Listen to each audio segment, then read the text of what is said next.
बंदी छोड़ सतगुरु रामपाल जी परमेश्वर जी की जय हो। परमपिता परमात्मा सारी सृष्टि के रचनहार कुल मालिक असंख्य ब्रह्मांडों के स्वामी जगत गुरु तीनों लोकों में प्रवेश करके सबका धारण पोषण करने वाले राजाधिराज आत्माधार नाथों के नाथ देवों के देव महादेव सर्वेश्वर महेश्वर मृत्युंजय अजरो अमर आदि अनादि सनातनी प्रभु जगत पिता जगदीश्वर श्री श्री 1008 की उपाधि के वास्तविक अधिकारी अकाल मूर्त सौद स्वरूपी राम वासुदेव सर्वगतम परम पूजे प्रथम पूजे परम संत परम पुरुष परम धनी परम दयालु सत्य कबीर हक्का कबीर अल्लाहु कबीर अल्लाहु अकबर बाखबर अल्लाह ताला जगत के तारणहार जगत के मुक्तिदाता जगत के जगन्नाथ हारे के सहारे हिंदुओं के राम मुसलमानों के अल्लाह सिखों के वाहिगुरु ईसाइयों के मसीह दया के सागर दयानिधि करुणा के सागर करुणानिधि स्वयंभू परिभू संकट मोचन कष्टहरण मंगल करण दुख भंजन अविगत कबीर निर्विकार निर्विषम परमात्मा अलय अलेख सतगुरु आदि अनादि सतगुरु असली मर्यादा पुरुषोत्तम असली राम असली कृष्ण असली घनश्याम असली मुरारी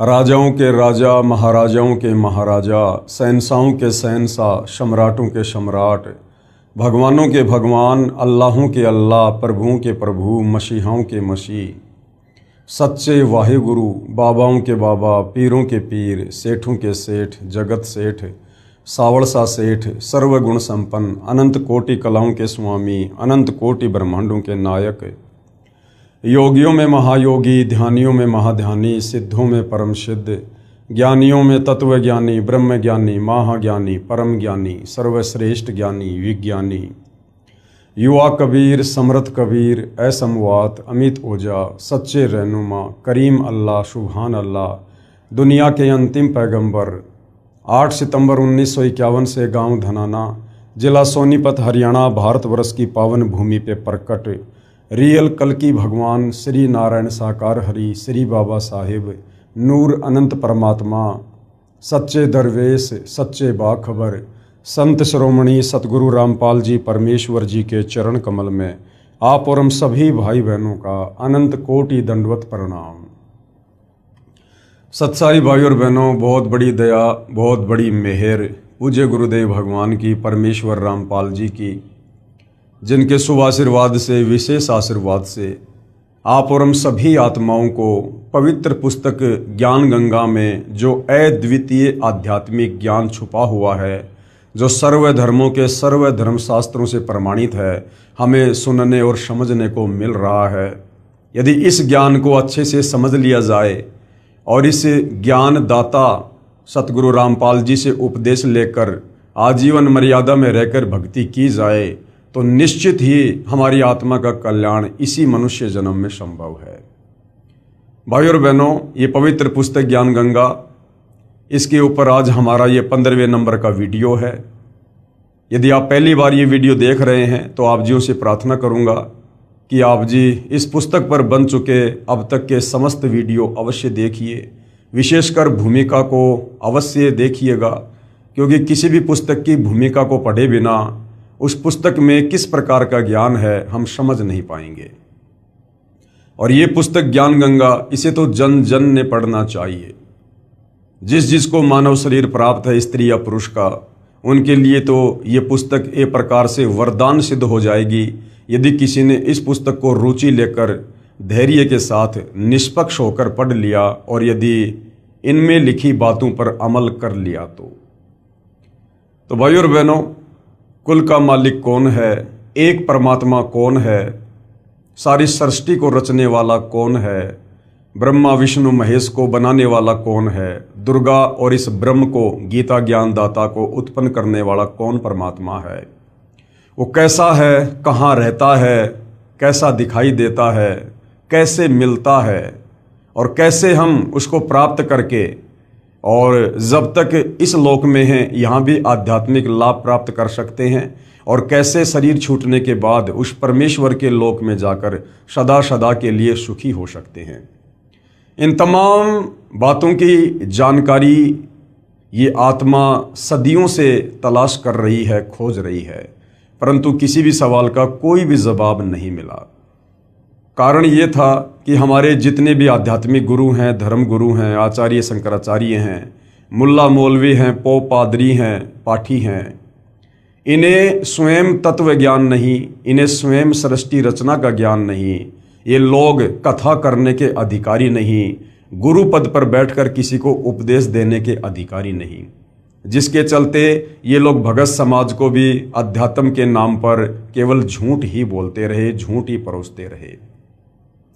तो भाइयों और बहनों, अब वो समय आ गया है, साक्षात तत्वदर्शी संत के रूप में, जगत गुरु के रूप में, सर्व सृष्टि को रचने वाले और सर्व सृष्टि वासियों का पालन पोषण करने वाले कबीर परमेश्वर धरती पर प्रकट हो चुके हैं।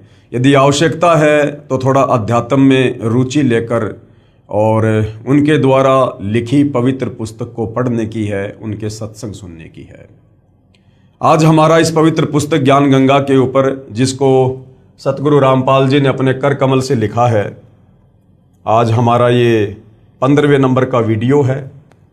और प्रत्येक वीडियो में हमें अध्यात्म के विषय में वो अनसुनी बातें, वो अनसुनी सच्चाई सुनने और समझने को मिल रही है, जिसके लिए हम युगों युगों से तड़प रहे थे। ये आत्मा भटक रही थी, परंतु वो वस्तु हमें मिल नहीं पा रही थी।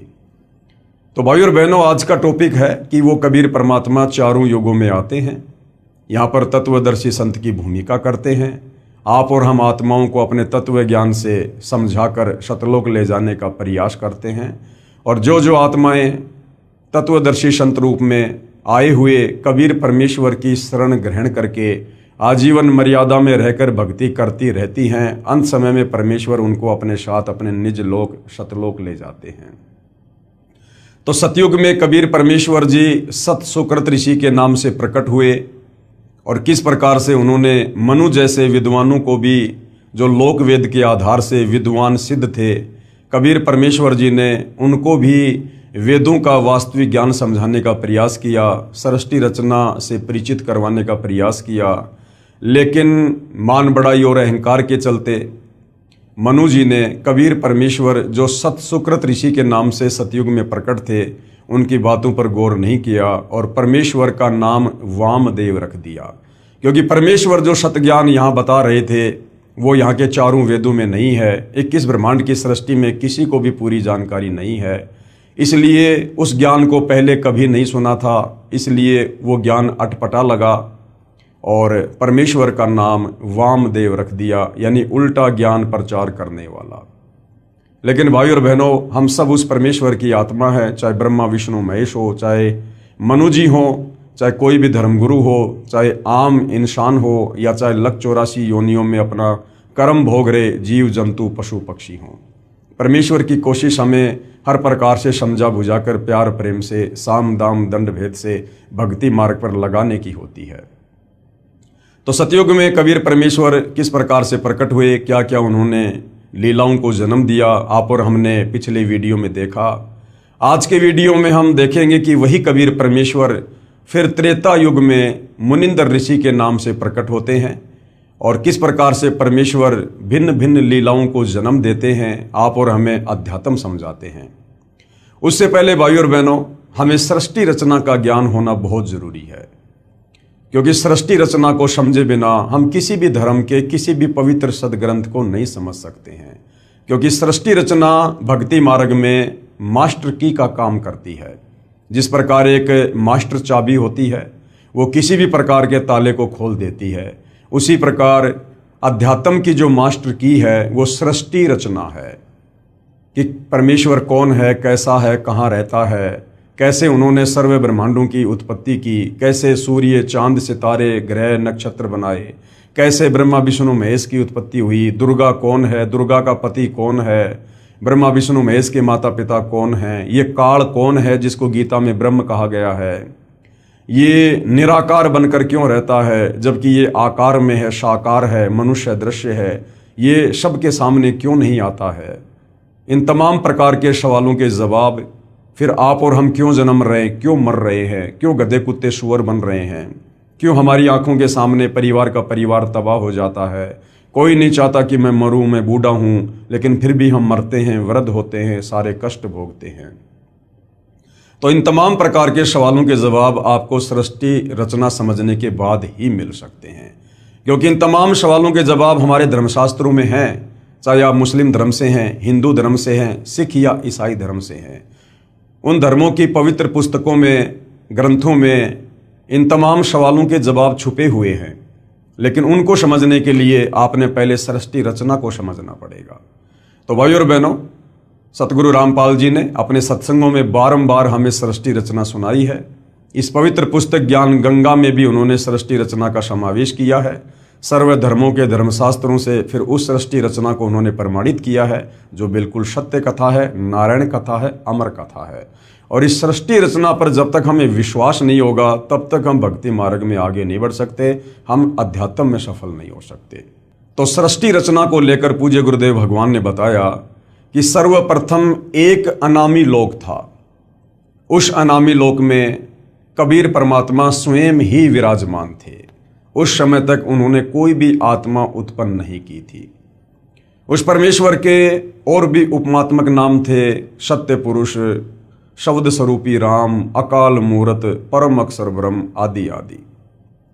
उसके बाद कबीर परमेश्वर जी ने नीचे के 3 और अविनाशी लोक रचने का ख्याल किया, विचार किया, और अनामी लोक में बैठकर उस अनामी परमेश्वर ने, क्योंकि अनामी लोक में रहने के कारण कबीर परमेश्वर को अनामी पुरुष भी कहा जाता है, तो कबीर परमेश्वर जी ने अनामी लोक में बैठकर नीचे के 3 और अविनाशी लोकों की रचना की। सबसे पहले अगम लोक की रचना की, उसके बाद अलख लोक की रचना की, और फिर तीसरे नंबर पर सतलोक की रचना की। उसके बाद इन तीनों लोकों में वही कबीर परमेश्वर अपने रूप को रूपांतरण करते हुए सिंहासन पर विराजमान होते हैं। अगम लोक में विराजमान होने के कारण उस कबीर परमेश्वर को अगम पुरुष भी कहा जाता है। फिर अलख लोक में विराजमान होने के कारण उस कबीर परमेश्वर को अलख पुरुष कहा जाता है, और सत्यलोक में सिंहासन पर विराजमान होने के कारण उसी कबीर परमेश्वर को सत्य पुरुष की संज्ञा भी दी जाती है। उसके बाद कबीर परमेश्वर जी ने तीनों लोकों की रचना करके सर्वप्रथम सबसे नीचे के लोक सतलोक में सृष्टि को रचने की योजना बनाई। सर्वप्रथम कबीर परमेश्वर जी ने अपने एक वचन से 16 द्वीपों की रचना की। उसके बाद 16 शब्द उच्चारण किए और 16 पुत्रों की उत्पत्ति की, और अपने प्रत्येक पुत्र को एक एक द्वीप में रहने का आदेश दिया। उसके बाद कबीर परमेश्वर ने सतलोक में मानसरोवर की रचना की और भी काफ़ी रचनाएं की। उसके बाद कबीर परमेश्वर जी ने अपने 12वें नंबर के पुत्र अचिंत से कहा कि बेटा, मैं आपको वचन शक्ति देता हूँ, शब्द शक्ति देता हूँ, आप सतलोक में कुछ रचना करो। अचिंत ने कबीर परमेश्वर से शब्द शक्ति प्राप्त करके एक अक्षर पुरुष की उत्पत्ति की सृष्टि रचना में सहयोग देने के लिए। अक्षर पुरुष सतलोक में बने मानसरोवर में जाकर सो गया, क्योंकि वहाँ पर श्वासों से शरीर नहीं चलता है, वहाँ पर नूरी शरीर है, एक तत्व का शरीर है। मानसरोवर में सो जाने के कारण और गहरी निंद्रा में होने के कारण अक्षर पुरुष कई युगों तक मानसरोवर से बाहर नहीं आया। अचिंत ने कबीर परमेश्वर से प्रार्थना की कि हे परमेश्वर, सृष्टि की रचना नहीं हो पा रही है, क्योंकि अक्षर पुरुष मानसरोवर में जाकर सो गया है और मैं उसे नहीं जगा पा रहा। तब कबीर परमेश्वर ने कहा कि बेटा, तुम सृष्टि रचना करने में सक्षम भी नहीं हो, समर्थ का काम उसी को साजे और करे तो मूर्ख बाजे। तुम्हें एक छोटा सा ट्रेलर दिखाया गया था ताकि आगे चलकर मेरे द्वारा की जाने वाली किसी भी रचना में तुम किसी भी प्रकार से बाधक ना बनो, तुम्हें अपनी औकात का पता रहे। उसी समय कबीर परमेश्वर ने उस मानसरोवर के जल को अपने हाथ में लिया, अपनी वचन शक्ति से एक अंडा बनाया, उस अंडे में अपनी वचन शक्ति से एक आत्मा प्रवेश की और अक्षर पुरुष को जगाने के लिए अंडा मानसरोवर में छोड़ दिया।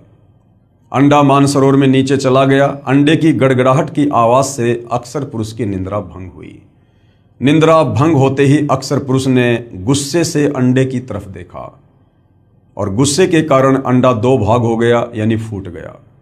उसमें से एक आत्मा निकली जिसको ज्योति निरंजन का नाम दिया गया, क्योंकि जिस समय अंडे से वो आत्मा निकली थी उसमें तेज था, उसमें नूर था। उसी समय कबीर परमेश्वर जी ने आकाशवाणी की कि अक्सर पुरुष आप निंद्रा में थे, आपको जगाने के लिए ये सारी क्रिया की गई है, आप दोनों मानसरोवर से बाहर आ जाओ। उसी समय दोनों आत्मा ज्योति निरंजन और अक्सर पुरुष मानसरोवर से बाहर आ जाते हैं और कबीर परमेश्वर ने कहा कि आप दोनों आत्मा आप अचिंत के द्वीप में उसके साथ रहो। परमेश्वर की आज्ञा प्राप्त करके ज्योति निरंजन और अक्सर पुरुष दोनों अपने बड़े भाई अचिंत के द्वीप में उसके साथ रहने लगे। उसके बाद कबीर परमेश्वर जी ने सतलोक में और बहुत सारी अनंत आत्माओं की अपने वचन से उत्पत्ति की और बहुत सारी रचना की। काफी समय बीत जाने के बाद ज्योति निरंजन के मन में एक खरपतवार उत्पन्न हुई कि हमारे बाकी 15 भाई एक एक द्वीप में अलग अलग रह रहे हैं और हम तीनों एक ही द्वीप में रह रहे हैं, क्यों ना परमेश्वर से अलग से राज्य प्राप्त किया जाए। उसके लिए इस ज्योति निरंजन ने सतलोक में एक पैर पर खड़ा होकर तप करना शुरू कर दिया। कबीर परमेश्वर ने पूछा कि भाई ज्योति निरंजन, आप ये तप क्यों कर रहे हो, हट क्यों कर रहे हो? ज्योति निरंजन ने कहा कि पिताजी, मुझे कुछ अलग से राज्य दीजिए, मेरे लिए वो जगह थोड़ी है। और जिस समय भाई और बहनों ये ज्योति निरंजन सतलोक में एक पैर पर खड़ा होकर तप कर रहा था, उस समय आज आप और हम जितनी भी आत्माएं इस मृत लोक में, इस 21 ब्रह्मांड में, ब्रह्मा विष्णु महेश से लेकर आप और हम जैसे आम इंसान, 184 योनियों के जलचर, थलचर, नभचर जितने भी प्राणी हैं, गंदी नाली के कीड़े से लेकर ब्रह्मा विष्णु महेश तक, जो आज हम यहाँ पर दुख भोग रहे हैं, नरक भोग रहे हैं, जन्म और मरण के रोग में हैं, 184 योनियों का कष्ट भोग रहे हैं, हम सभी आत्माएं उस समय तप कर रहे उस ज्योति निरंजन के ऊपर आसक्त हो गए। कबीर परमात्मा ने हमें बीच बीच में बहुत सावधान किया कि बच्चों, ये नादान है, इसकी नादानी को मत देखो, ये अपने कर्म फोड़ रहा है। आप आत्माओं को किस बात की कमी है? आपको सर्व सुख है, सर्व सुविधा है, आप अपनी भक्ति करो, प्रेम से आराम से रहो, इस नादान की नादानी को मत देखो। हम आत्माएं ऊपर से तो सावधान हो गई, परंतु अंदर से जो कशक थी वो जो की त्यों ज्योति निरंजन के प्रति बनी रही। कबीर परमेश्वर ने देख लिया कि भाई बार बार समझाने के बावजूद भी ये अपनी हरकतों से बाज नहीं आ रहे हैं, ये पतिव्रता पद से नीचे गिर चुके हैं, इनकी आस्था अपने परमेश्वर से हटकर और एक अपने जैसे दो कोड़ी के जीव के ऊपर अधिक होती जा रही है। इसलिए कबीर परमेश्वर ने सोचा कि अब ये आत्मा सतलोक में रहने के लायक नहीं है। उधर से जब सत्तरयुग ज्योति निरंजन ने तप पूरा कर लिया तो कबीर परमेश्वर ने कहा, भाई आपको क्या चाहिए? ज्योति निरंजन ने कहा, पिताजी मुझे अलग से राज्य दे दीजिए। कबीर परमेश्वर ने उसके 70 युग के तप के बदले उसे सतलोक में 21 ब्रह्मांड दे दिए, जैसे कोई सेठ साहूकार पिता अपने बच्चे को 21 प्लाट दे देता है। उन 21 ब्रह्मांडों को प्राप्त करके ज्योति निरंजन फूला नहीं समाया और अपने उन ब्रह्मांडों में सैर करने लगा, घूमने फिरने लगा। काफ़ी समय बाद उसके मन में आया कि खाली प्लाटों का क्या करूँगा, इसमें कुछ रचना भी होनी चाहिए। उस रचना की सामग्री को प्राप्त करने के लिए ज्योति निरंजन ने सतलोक में फिर से एक पैर पर खड़ा होकर तप करना शुरू कर दिया। जब 70 युग बीत गए तब कबीर परमेश्वर ने पूछा कि भाई अब आपको क्या चाहिए? जो आपने मांगा था मैंने आपको दिया। ज्योति निरंजन ने कहा कि पिताजी मुझे कुछ रचना रचने की सामग्री दे दीजिए ताकि मैं कुछ कंस्ट्रक्शन अपने ब्रह्मांडों में कर सकूं। उस समय ये 5 तत्व और 3 गुण ये कबीर परमेश्वर के सबसे बड़े पुत्र कूरम के मुकुट में सूक्ष्म रूप में बीज रूप में थे। कबीर परमेश्वर जी ने ज्योति निरंजन से कहा कि आप अपने बड़े भाई कूरम के पास जाओ, बड़े ही प्यार से, बड़े ही अदब से आप उससे ये सामग्री मांगना, मेरा नाम लेकर, मेरा आदेश बताकर वो तुझे प्रदान कर देगा। ज्योति निरंजन अपने बड़े भाई कूरम के पास जाता है रचना सामग्री प्राप्त करने के लिए। कूरम उस समय समाधि में था, ध्यान में था, भक्ति में लीन था। वहाँ जाकर ज्योति निरंजन ने आवाज़ दी कि भैया मुझे पिताजी ने भेजा है, तुम्हारे पास में सृष्टि को रचने की सामग्री है वो मुझे चाहिए। लेकिन कूरम ध्यान में था, उसकी बात को नहीं सुन पाया। उधर से ज्योति निरंजन ने अपना धैर्य खो दिया और कूरम को जगाने के लिए उसके मुकुट को हिलाया। जैसे ही कूरम के मुकुट को हिलाया, उसमें से 3 गुण निकले, रजगुण, सतगुण और तमगुण। इन तीनों को प्राप्त करके ज्योति निरंजन बड़ा प्रसन्न हुआ और सोचा इसके मुकुट में तो और भी बहुत कुछ होगा। फिर से उसके मुकुट को हिलाया तो उसमें से 5 तत्व निकले, पृथ्वी, अग्नि, जल, वायु, आकाश। ये बीज रूप में थे, सूक्ष्म रूप में थे। इतने में कूरम समाधि से बाहर आता है और कहता कि आप ये क्या कर रहे हो। ज्योति निरंजन ने कहा कि मुझे पिताजी ने आज्ञा दी है और मुझे ये रचना सामग्री प्राप्त करनी थी। तो कूरम ने कहा कि ये तो बहुत कीमती वस्तु है और मुझे सत्य पुरुष ने दी है, मुझे पिताजी ने दी है, कबीर परमेश्वर ने दी है और उनकी आज्ञा के बिना मैं ये किसी और को नहीं दे सकता। आप थोड़ा सा धैर्य धारण करो, मैं अभी पिताजी से आज्ञा प्राप्त करता हूँ। लेकिन काल ने एक नहीं सुनी और उसी समय वहाँ से वो निकल लिया। कूरम थोड़ा नाराज हुआ और परमेश्वर जी को सारी बात ध्यान के माध्यम से बताई। उसी समय कबीर परमेश्वर जी ने कहा कि बेटा, छोटे गलती किया करते हैं, बड़े माफ़ किया करते हैं। वो नादान है और उसके लोक में कभी भी शांति नहीं रहेगी। घर घर में लड़ाई झगड़ा, मन मुटाव, छल कपट इसी प्रकार से रहेगा। कूरम शांत हो गया। ज्योति निरंजन सारी रचना की सामग्री को प्राप्त करके अपने 21 ब्रह्मांडों में आता है और काफ़ी कुछ रचना करता है। हम सभी नादान आत्माएं उसके ऊपर कुर्बान हो चुकी थी, पतिव्रता पद से नीचे गिर चुकी थी। कुछ समय बाद ज्योति निरंजन ने देखा कि मैंने बहुत सारा निर्माण कार्य भी कर लिया है, लेकिन मेरे अकेले का मन नहीं लग रहा, कुछ आत्मा हो तो बात बने। ये सोचकर ज्योति निरंजन ने फिर से सतलोक में 64 युग तप किया। 64 युग तप करने के बाद कबीर परमेश्वर जी ने कहा कि भाई ज्योति निरंजन, आपको जो चाहिए था वो मिल गया, अब और क्या चाहिए, आप ये क्यों हट कर रहे हो। ज्योति निरंजन ने कहा पिताजी मुझे कुछ आत्मा दे दो, मेरा अकेले का मन नहीं लगता। कबीर परमेश्वर ने कहा कि बेटा, तेरे तप के बदले अगर तुझे और ब्रह्मांड चाहिए तो मैं दे सकता हूँ, परंतु ये मेरे बच्चे हैं, मेरी आत्मा हैं, ये मेरे वचन से, मेरे शब्द से, मेरे शरीर से उत्पन्न हैं, इनको मैं किसी भी कीमत पर नहीं दे सकता हूँ। हाँ, यदि कोई तेरे साथ स्वेच्छा से जाना चाहे तो मैं आज्ञा दे सकता हूँ। कबीर परमेश्वर को पता था कि इन सब की आस्था इस ज्योति निरंजन में ज़्यादा हो चुकी है, अब ये सतलोक में रहने के योग्य नहीं है। और ये ज्योति निरंजन भी हमें बार बार कहा करता था कि मैंने पिताजी से ऐसे ऐसे 21 ब्रह्मांड प्राप्त कर लिए हैं, मैंने बहुत ही बढ़िया वहाँ पर रचना की है, हम वहाँ पर मौज किया करेंगे, सुख भोगा करेंगे, क्या तुम मेरे साथ चलोगे।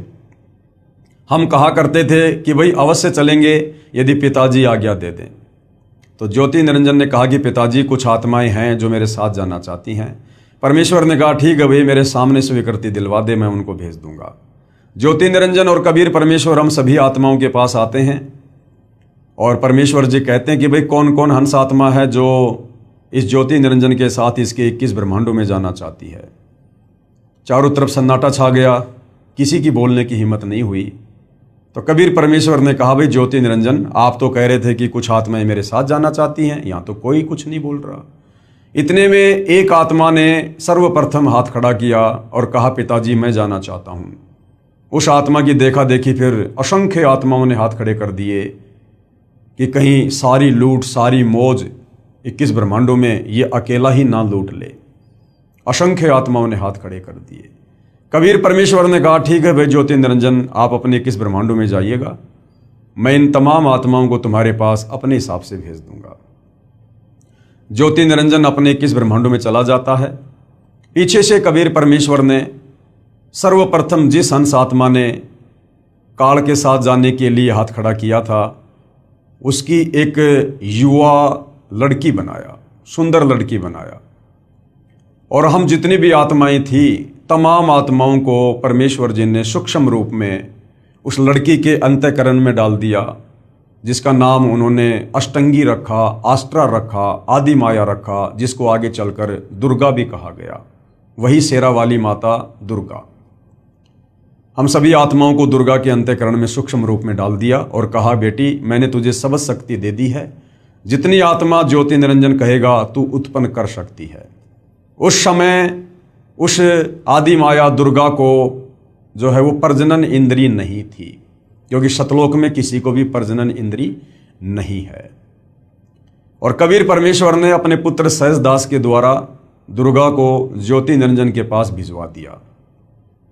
सहजदास दुर्गा को ज्योति निरंजन के पास उसके 21 ब्रह्मांडों में छोड़कर आ जाता है और सारी बात बताकर आ जाता है। सहजदास के आने के बाद ज्योति निरंजन के मन में खरपतवार उत्पन्न हुई, क्योंकि पहले ही वो 3 गुण प्राप्त कर चुका था, जिसमें एक गुण है रजगुण। रजगुण के प्रभाव से वो विषय वासनाओं से ग्रस्त हुआ और लड़की के युवा रंग रूप को देखकर उस पर आसक्त हो गया और उसके साथ में बलात् करने का प्रयास करने लगा। दुर्गा ने कहा कि भाई आप ऐसा जुल्म ना करो, आप मेरे बड़े भाई हो, आपको परमेश्वर ने पहले अंडे से उत्पन्न किया है, बाद में हमें अपने वचन से किया है, आप मेरे बड़े भाई हो, भाई बहन का ये दुष्कर्म बहुत बड़ा पाप होगा। मेरे पास में सबद शक्ति है, आप जितनी आत्मा चाहोगे मैं उत्पन्न कर दूंगी। परंतु विषय वासनाओं से बहुत अधिक प्रभावित होकर इस ज्योति निरंजन ने दुर्गा की एक भी बात नहीं सुनी और अपने नाखूनों से जबरदस्ती अपनी सिद्धि से दुर्गा को स्त्री इंद्री लगाने का प्रयास किया। दुर्गा ने सूक्ष्म रूप बनाया और इस ज्योति निरंजन के मुख के माध्यम से उसके पेट में जाकर शरण ली और वहां से फिर कबीर परमेश्वर को याद किया कि हे पिताजी मेरी रक्षा करो। कबीर परमेश्वर वहां अपने पुत्र जोगजीत, जिसको योग संताइन भी कहते हैं, जो परमेश्वर के 16वें नंबर का पुत्र है, उसका रूप बनाकर वहां पर प्रकट होते हैं। और कबीर परमेश्वर जी इस ज्योति निरंजन से कहते हैं कि भाई ज्योति निरंजन, तूने बहुत बड़ी गलती की है, सतलोक में ऐसा गंदा कर्म करने की सोच रखने वाले को भी नहीं रखा जा सकता। मैं श्राप देता हूं आज के बाद तेरा नाम काल होगा। इतना कहते ही उसका पूरा शरीर काला हो गया, उसके लंबे लंबे दांत, ओछा माथा, विकराल चेहरा, और कहा कि आज के बाद तू 1 लाख मानव शरीरधारी आत्माओं के सूक्ष्म शरीर से निकली वासना को, गंध को, मैल को खाया करेगा। ये मैं तुझे श्राप देता हूं और इसी समय मेरे आदेश से तू अपने 21 ब्रह्मांडों को लेकर सतलोक से दूर चला जा।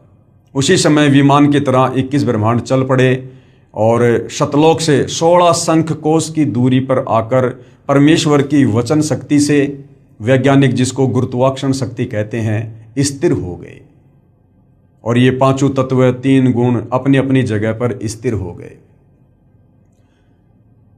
सतलोक से 16 शंख कोश की दूरी पर आने के बाद इस ज्योति निरंजन ने दुर्गा से कहा कि दुर्गा, अब मैं अपनी मनमानी करूंगा, अब मेरा कौन क्या बिगाड़ लेगा, मुझे जो सजा मिलनी थी मिल चुकी है।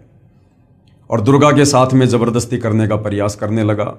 दुर्गा ने फिर समझाया कि भाई देख, सर्वप्रथम तो तू मेरा बड़ा भाई है, मैं तेरी छोटी बहन हूं, उसके बाद मैं तेरे पेट से बाहर आई हूं, मैं तेरी बेटी हुई, बाप बेटी का, भाई बहन का ये कुक्रम महापाप का भागी होगा, आप ऐसा ना करो।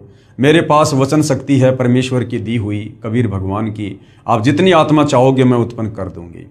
परंतु रजोगुण के प्रभाव से प्रभावित होने के चलते इसने दुर्गा की एक नहीं सुनी और इसने दुर्गा के साथ में शादी की, पति पत्नी व्यवहार किया और इसने 3 पुत्रों की उत्पत्ति की। सबसे बड़े का नाम ब्रह्मा रखा, उससे छोटे का विष्णु, तीसरे नंबर वाले का शंकर, और तीनों को एक एक गुण से युक्त कर दिया। और इसने अपने इन 21 ब्रह्मांडों को 4 महाब्रह्मांडों में सेट कर दिया। एक महाब्रह्मांड में इसने 5 ब्रह्मांडों को सेट किया और एक महाब्रह्मांड के बराबर एक ब्रह्मांड में ये स्वयं ऊपर रहता है, जिसको ब्रह्मलोक कहते हैं, जहाँ पर इसने तपतशिला बना रखी है, जहाँ ये प्रतिदिन 1 लाख मानव शरीरधारी आत्मा, स्त्री या पुरुष जो मरते हैं, उनके सूक्ष्म शरीर से निकली वासना को वहाँ पर भून भून के खाता है। और उसके बाद तीनों पुत्रों को इस काल ने अचेत कर दिया। एक पुत्र को इसने, जो सबसे बड़ा है ब्रह्मा, उसको कमल के फूल के ऊपर अचेत करके लेटा दिया। दूसरे वाले पुत्र विष्णु को शेषनाग की सैया के ऊपर अचेत करके लेटा दिया। तीसरे नंबर के पुत्र शिवजी को, शंकर को इसने कैलाश पर्वत पर अचेत करके बैठा दिया और दुर्गा से कहा कि दुर्गा, तुम इनकी अचेत अवस्था में तुम इनकी परवरिश करो और मेरे आदेश से तुम इनको चेतना में लाना। उसके बाद इस काल ने दुर्गा से कहा कि दुर्गा, 3 पुत्रों की उत्पत्ति हो चुकी है, तीनों पुत्र एक एक गुण युक्त हो चुके हैं। अब तुम इन तीनों पुत्रों के माध्यम से आगे सृष्टि की रचना करो, मेरे भोजन की व्यवस्था करो, जीवों की उत्पत्ति करो। और काल ने कहा कि आज के बाद मैं किसी को भी दर्शन नहीं दूंगा। दुर्गा ने कहा, क्या तुम अपने तीनों पुत्रों को भी दर्शन नहीं दोगे?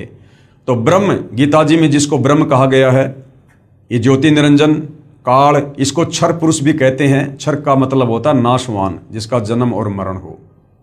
तो इस ब्रह्म अर्थात काल ने कहा कि मैं अपने तीनों पुत्रों को भी दर्शन नहीं दूंगा, ये मेरी मजबूरी है। यदि मैंने इनको दर्शन दे दिए तो ये मेरे वास्तविक रूप से परिचित हो जाएंगे और फिर ये सवाल करेंगे कि आपका इतना भूंडा चेहरा कैसे है। और सच पता चलने पर कि मुझे रोजाना 1 लाख मानव शरीरधारी आत्माओं को खाना पड़ता है, तो ये कभी भी मेरे लिए संतान उत्पत्ति नहीं करेंगे, जीवों की उत्पत्ति नहीं करेंगे, इस पाप में भागी नहीं बनेंगे। तो ये अपने पुत्रों को भी दर्शन नहीं देता है। और इसने दुर्गा से कहा कि दुर्गा, अब तुम तीनों पुत्रों को सचेत करो। दुर्गा ने तीनों पुत्रों को सचेत किया और तीनों को आपस में इकट्ठा किया और काल के आदेश से दुर्गा तीनों पुत्रों को समुद्र मंथन पर लेकर गई। समुद्र मंथन पर ले जाकर सर्वप्रथम काल ने वहां पर 4 वेद जो है वो प्रकट किए और काल के आदेश से दुर्गा ने 4 वेद ब्रह्मा जी को दे दिए। ब्रह्मा जी ने जब वेदों को पढ़ा तो पता चला कि कोई और है ब्रह्म, कोई ब्रह्म है, वो सहशरीर है, तेजोमय शरीर है। उससे पहले जब ये ब्रह्मा दुर्गा से पूछा करता था कि हमारा पिता कौन है, तो ये दुर्गा काल के डर से सच नहीं बताती थी और कह देती थी कि बेटा मैं ही तेरी माँ हूँ, मैं ही तेरा पिता हूँ। लेकिन जब ब्रह्मा जी ने वेदों में पढ़ा कि कोई और ब्रह्म है जो आकार में है, साकार है, मनुष्य जैसा है, उसको प्राप्त किया जा सकता है, तो ब्रह्मा ने कहा कि माँ मुझे तेरी बातों पर अब यकीन नहीं है। पहले जब मैं पूछा करता था हमारा पिता कौन है, तो आप कहती थी कि मैं ही तेरा पिता हूँ। अब जब मैंने वेद पढ़ लिए, वेदों में लिखा है, अब मैं पूछ रहा हूँ तो आप कह रही हो कि तुम्हारा पिता है लेकिन वो दर्शन नहीं देगा। माँ मुझे आपकी इस बात पर यकीन नहीं है, मैं तो अपने पिता के दर्शन करके रहूंगा। दुर्गा ने कहा यदि तुझे तेरे पिता ने दर्शन नहीं दिए तो क्या करेगा? ब्रह्मा ने कहा कि मैं आपको शक्ल भी नहीं दिखाऊंगा। ये कहकर ब्रह्मा जी उत्तर दिशा की तरफ अपने पिता के दर्शन करने के लिए समाधि लगाने के लिए चले गए। ब्रह्मा जी ने 4 युगों तक समाधि लगाई लेकिन काल ने दर्शन नहीं दिए। उधर से काल ने आकाशवाणी की कि दुर्गा, सृष्टि की रचना क्यों नहीं हो रही, जीवों की उत्पत्ति क्यों नहीं हो रही है? तुझे पता है ना मुझे 1 लाख मानव शरीरधारी आत्माओं को खाने का श्राप लगा हुआ है। दुर्गा ने कहा कि सृष्टि की रचना कैसे हो? आपका बड़ा बेटा ब्रह्मा आपकी खोज करने के लिए, दर्शन करने के लिए गया हुआ है, समाधि लगा के बैठा है। काल ने कहा दुर्गा उस तक सूचना पहुंचाओ कि मैं उसको दर्शन नहीं दूंगा। दुर्गा ने अपनी सबद शक्ति से एक लड़की उत्पन्न की जिसका नाम गायत्री रखा और कहा बेटी किसी भी तरह से अपने बड़े भाई ब्रह्मा जी को लेकर आ। गायत्री जाती है और देखती है कि ब्रह्मा तो समाधि लगाकर बैठा है। गायत्री ने ध्यान अवस्था में दुर्गा से बात की तो दुर्गा ने कहा कि आप इसके चरण स्पर्श करो, इसकी समाधि टूट जाएगी। गायत्री ने वैसा ही किया, ब्रह्मा जी के चरण स्पर्श किए, ब्रह्मा जी का ध्यान भंग हुआ। ध्यान भंग होते ही ब्रह्मा जी ने क्रोध से कहा कि तू कौन कुलटा है, कुलक्षणा है, जिसने मेरा ध्यान भंग कर दिया, मेरी समाधि तोड़ दी, मैं तुझे श्राप दूंगा। गायत्री ने कहा भाई श्राप बाद में देना, पहले मेरी बात सुन ले, मुझे माता दुर्गा ने भेजा है, आपके बिना सृष्टि नहीं रची जा रही है और आपको मेरे साथ चलना है। ब्रह्मा ने कहा गायत्री मैं कैसे चलूं? मैं माता से कहकर आया था कि जब तक मुझे पिताजी दर्शन नहीं देंगे मैं आपको शक्ल भी नहीं दिखाऊंगा और मुझे पिताजी के दर्शन नहीं हुए। ब्रह्मा ने कहा कि गायत्री अगर तू मेरी झूठी गवाही दे कि मेरे सामने ब्रह्मा को ब्रह्म ने दर्शन दिए हैं तो मैं चल सकता हूं। गायत्री ने कहा भाई मैं झूठी गवाही क्यों दूं? लेकिन गायत्री की मजबूरी थी, दुर्गा का आदेश था, ब्रह्मा को लेकर जाना था। तो गायत्री ने सोचा कि कहीं मैं झूठी गवाही दे दूं, कल को सच्चाई का पता चले, मेरी अकेले की पिटाई हो जाए, मुझे दंड मिले। तो गायत्री ने कहा कि मैं झूठी गवाही दे सकती हूँ, लेकिन ये मेरी एक शर्त है, यदि आप मेरे साथ शारीरिक संबंध बनाओ, रति क्रिया करो, तो मैं आपकी गवाही दूँ। ब्रह्मा ने गायत्री के साथ में शारीरिक संबंध बनाए। उसके बाद गायत्री ने सोचा क्यों ना एक और गवाह तैयार किया जाए ताकि बात में कुछ दम हो। गायत्री ने अपनी शब्द शक्ति से एक लड़की उत्पन्न की जिसका नाम पोहपति रखा और पोहपति से कहा कि तुम ऐसे ऐसे हमारी गवाही दो। पोहपति ने भी यही सोचा कि मैं झूठी गवाही दे दूं, ये कल को बच जाएं और मैं दोषी हो जाऊं। तो पोहपति ने भी वही शर्त रखी, यदि ब्रह्मा मेरे साथ में शारीरिक संबंध बनाए तो मैं गवाही दे सकती हूँ। ब्रह्मा की मजबूरी, गायत्री की मजबूरी, ब्रह्मा ने पोहपति के साथ वही कर्म किया, शारीरिक संबंध बनाए और तीनों माता दुर्गा के पास में आ जाते हैं। दुर्गा कहती है, बेटा तुझे तेरे पिता ब्रह्म ने दर्शन दिए। ब्रह्मा जी ने कहा कि माता जी मुझे दर्शन हुए हैं। दुर्गा ने कहा कि मैं कैसे यकीन करूं, कोई गवाह पेश करो। ब्रह्मा जी ने कहा कि ये दोनों लड़कियां हैं, इन दोनों के सामने दर्शन दिए। दुर्गा ने उन दोनों से पूछा तो दोनों ने स्वीकृति दे दी कि हमारे सामने पिताजी ने दर्शन दिए हैं। उधर से दुर्गा ने सोचा कि ये काल मुझे तो कह रहा था कि मैं कभी किसी को दर्शन नहीं दूंगा, ये कह रहे हैं कि मुझे दर्शन दिए हैं। दुर्गा थोड़ा नाराज हुई और उसने ध्यान लगाया। उधर से काल ने आकाशवाणी की कि दुर्गा ये तीनों झूठ बोल रहे हैं, मैंने किसी को कोई दर्शन नहीं दिए हैं। दुर्गा नाराज होकर आई और कहा कि भाई तुम्हारे पिता ने आकाशवाणी की है, उन्होंने तुम्हें दर्शन नहीं दिए, तुम झूठ बोल रहे हो। इतना सुनकर ब्रह्मा जी हंसने लगे और कहने लगे, माता जी मैं क्या करता, मेरी मजबूरी थी, पिताजी ने दर्शन दिए नहीं। मैं आपसे प्रतिज्ञा करके गया था कि यदि पिताजी दर्शन नहीं देंगे मैं आपको शक्ल नहीं दिखाऊंगा, इसलिए झूठ बोलना पड़ा। उसी समय दुर्गा ने काल प्रेरणा से गुस्से में आकर अपने बड़े बेटे ब्रह्मा को श्राप दे दिया कि जग में तेरी पूजा नहीं होगी और तेरे वंशज भी तेरे जैसे झूठे होंगे, पाखंडी होंगे। ब्रह्मा जी के वंशज हैं धर्मगुरु, आचार्य, शंकराचार्य, विद्वान लोग हर धर्म के, और आज ये लोग वही कर रहे हैं जैसा श्राप दुर्गा ने ब्रह्मा को दिया था कि लोगों को ठगना, झूठ बोलना, धर्म कर्म के नाम पर पाखंड करना, मिथ्या प्रचार करना, ये तेरे वंशज करेंगे। और आज ब्रह्मा के वंशज धर्मगुरु वही कर रहे हैं, शास्त्रों के विरुद्ध ज्ञान ही समाज को दे रहे हैं। इतना सुनकर ब्रह्मा जी बेहोश हो गए और दुर्गा ने फिर गायत्री को श्राप दिया जिसने झूठी गवाही दी थी कि तू मृत लोक में यानी पृथ्वी लोक पर गाय बनेगी और तेरे कई कई सांड जो है वो पति होंगे। उसके बाद पोहपति को श्राप दिया कि तू मृत लोक में पृथ्वी लोक पर गंदगी में पैदा होने वाला पौधा बनेगी, तेरा नाम केवड़ा केतकी होगा और तेरे फूल किसी भी पूजा आदि में शुभ कार्यों में काम नहीं आएंगे। हरियाणा में केवड़ा केतकी को कुशोंदी कहते हैं, जिसके फूल किसी काम नहीं आते। उसके बाद दुर्गा ने अपने दूसरे पुत्र विष्णु से कहा कि बेटा तू भी अपने पिता के दर्शन करने का प्रयास कर ले, कहीं बाद में जाके फिर बाधा उत्पन्न करे। विष्णु जी भी माता की आज्ञा प्राप्त करके अपने पिता ब्रह्म के दर्शन करने के लिए नीचे पाताल लोक में चले गए कि कहीं एकांत में बैठ के समाधि लगाऊंगा। पाताल लोक में शेषनाग का आधिपत्य था। शेषनाग ने देखा ये मेरे लोक में मेरी आज्ञा के बिना बेधड़क होकर भला कौन आ रहा है, इसको मजा चखाना चाहिए। शेषनाग ने अपने 1000 फणों से जहर की फुंकार छोड़ दी और श्री विष्णु जी का रंग नीला हो गया, ब्लैक हो गया। विष्णु जी ने सोचा कि मैंने इसको कुछ कहा नहीं, कुछ बिगाड़ा नहीं और बेवजह इसने मेरे साथ ऐसा व्यवहार किया है, मेरा शरीर बिगाड़ दिया, मैं अभी इसको मजा चखाता हूँ। जैसे ही विष्णु आगे बढ़े उधर से काल ने आकाशवाणी की कि बेटा विष्णु अभी तू इसको कुछ मत बोल, इसका बदला मैं तुझे द्वापर युग में दूंगा, जब तू श्री कृष्ण रूप में जाएगा अवतार धारण करके।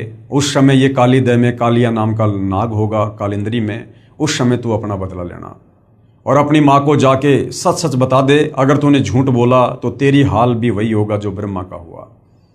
विष्णु वापस चला जाता है। अपनी माता के पूछने पर कि बेटा तुझे तेरे पिता ने दर्शन दिए, तो विष्णु जी ने सच सच कह दिया कि माता जी मुझे दर्शन नहीं हुए। दुर्गा बड़ी प्रसन्न हुई और विष्णु जी को आशीर्वाद दिया कि बेटा तू सत्यवादी होगा, जगत में तेरी पूजा होगी। उसके बाद दुर्गा अपने तीसरे नंबर के पुत्र शिव जी के पास जाती है और कहती है कि बेटा तू भी अपने पिता के दर्शन करके देख ले, तेरे दोनों भाइयों को तो तेरे पिता ने दर्शन दिए नहीं। इस मामले में शंकर जी बड़े होशियार निकले। शंकर जी ने कहा कि माता जी, जब मेरे दोनों बड़े भाइयों को पिता ने दर्शन नहीं दिए तो मेरा तो दर्शन के लिए प्रयास करना ही व्यर्थ है। लेकिन माता जी मेरे ऊपर एक दया कर दो, मुझे अमर बना दो, मैं मृत्युंजय हो जाऊं, मैं कभी ना मरूं। क्योंकि सतलोक में हम मरा नहीं करते थे, मृत्युंजय थे, अविनाशी थे, अजरो अमर थे। तो दुर्गा ने कहा कि बेटा इस 21 ब्रह्मांड में तो ऐसा कोई भी नहीं है जो जन्म लेगा और मरेगा नहीं। बेटा ये मेरे वश से बाहर की बात है। हाँ मैं ये कर सकती हूँ, तुझे एक विधि बता सकती हूँ ध्यान लगाने की, समाधि लगाने की, जिससे तेरी उम्र तेरे भाइयों से बड़ी हो जाएगी। बोला माँ वही उपकार कर दो। दुर्गा ने उसको 10वें द्वार में श्वासों को रोककर ध्यान लगाने की विधि बताई, क्योंकि हमारा शरीर श्वासों पर टिका हुआ है। जितनी श्वासें हम उतने ही जीवित रहते हैं। तो शंकर जी हम देखते हैं ज़्यादातर समाधि में रहते हैं, 10वें द्वार में जाकर और अपनी श्वासों को रोककर ध्यान लगाते हैं, जिस कारण से इनकी लंबी उम्र है। कंप्लीट प्रोसीजर होने के बाद काल ने दुर्गा से कहा कि दुर्गा अब इन तीनों को एक बार फिर से समुद्र मंथन पर लेकर जा और जो जो वस्तु इनको निकले आप इनको दो, आप इनकी शादी करो। दुर्गा अपने तीनों पुत्रों को लेकर समुद्र मंथन पर जाती है। समुद्र मंथन होता है और वहाँ पर दुर्गा स्वयं जल के अंदर छुप जाती है और अपने 3 रूप धारण करती है।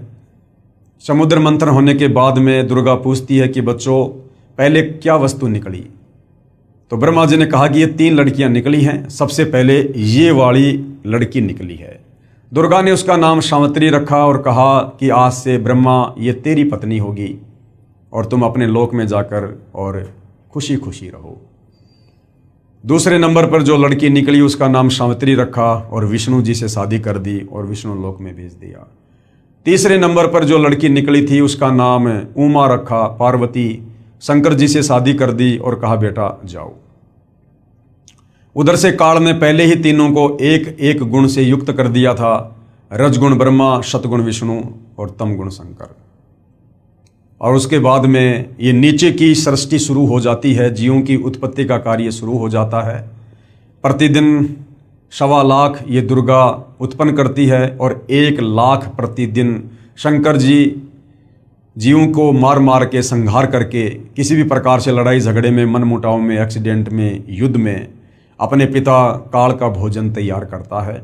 इस प्रकार से भाइयों और बहनों ये 21 ब्रह्मांड वाली सृष्टि इस काल की, ज्योति निरंजन की, क्षर पुरुष की यहाँ पर चल रही है। यानी आप और हमें समझ में आ जाना चाहिए कि हम यहाँ पर केवल जेल भोग रहे हैं, क्योंकि जो गलती हमने सतलोक में अपने पिताजी के साथ की थी, पतिव्रता पद से नीचे गिर के काल पे आसक्ति करके, हम उसकी सजा भोगने के लिए यहाँ पर आए हुए हैं। अन्यथा ये हमारा कोई ससुराल नहीं है। और हम जन्म मरण के चक्कर में 184 योनियों में कष्ट भोग रहे, कभी नरक में कष्ट भोग रहे, तपतशिला पर काल हमें भून भून के खाता है। असहनीय पीड़ाओं का सामना करना पड़ता है। और ये काल यहाँ कोई बिजनेस करने नहीं आया है। इसने सतलोक में जो तप करके गलती की और दुर्गा के साथ जिस प्रकार से दुर्व्यवहार करने का प्रयास किया उस सच्चे लोक में, उसकी सजा इसने पाई। और यहाँ पर प्रतिदिन 1 लाख मानव शरीरधारी आत्माओं के सूक्ष्म शरीर से निकली गंध को, मैल को ये खाता है। उसके लिए ये यहाँ पर अपने तीनों पुत्रों के द्वारा दुर्गा के माध्यम से जीवों की उत्पत्ति करवाता है और उनका संहार करवाता है। और विष्णु के माध्यम से सबको मोह ममता में बांध के स्थिति को बना के रखता है। तो इस प्रकार से भाइयों और बहनों इस काल की ये सृष्टि यहाँ पर चल रही है। उसके बाद सतलोक में जो अक्षर पुरुष था, जो अक्षर पुरुष उस ज्योति निरंजन और अचिंत के साथ एक द्वीप में रहा करता था,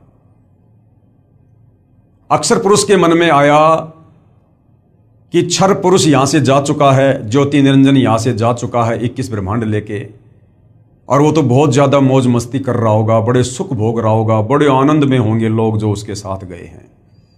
ये सोचकर अक्षर पुरुष ने भी सतलोक में जो भक्ति करते हैं, सार नाम का जाप करते हैं, सार नाम का जाप भी किया और साथ में चिंतित रहने लगा, व्याकुल रहने लगा अपने साथी ज्योति निरंजन की याद में। कबीर परमेश्वर ने उसे भी सावधान किया कि बेटा आप ये गलती ना करो, आप पतिव्रता पद से नीचे मत गिरो, आपको यहां पर सर्व सुविधा है, आपको जो चाहिए आप बोलो, आप एक जीव के ऊपर आसक्त क्यों हो रहे हो। लेकिन अक्सर पुरुष भी अपनी हरकतों से बाज नहीं आया। काफी समय बाद कबीर परमेश्वर ने पूछा कि बता तुझे क्या चाहिए। अक्सर पुरुष ने कहा कि पिताजी मुझे भी अलग से राज्य प्रदान कर दो। कबीर परमेश्वर ने अक्सर पुरुष को 7 शंख ब्रह्मांड दे दिए। नील शंख, 7 शंख ब्रह्मांड, 7 शंख ब्रह्मांडों को प्राप्त करके अक्सर पुरुष भी बड़ा प्रसन्न हुआ। उधर से सतलोक में जो अन्य आत्माएं थी जिन्होंने पहले काल के साथ 21 ब्रह्मांड में जाने की स्वीकृति नहीं दी थी, हाथ खड़ा नहीं किया था, लेकिन सब कुछ देख रहे थे, उन आत्माओं के मन में भी रह रहकर विचार आने लगा कि काश हम भी हाथ खड़ा कर देते तो हम भी आज काल के साथ, ज्योति निरंजन के साथ 21 ब्रह्मांड में होते और हम सर्व सुख भोगते। ऐसा उन्होंने क्यों सोचा?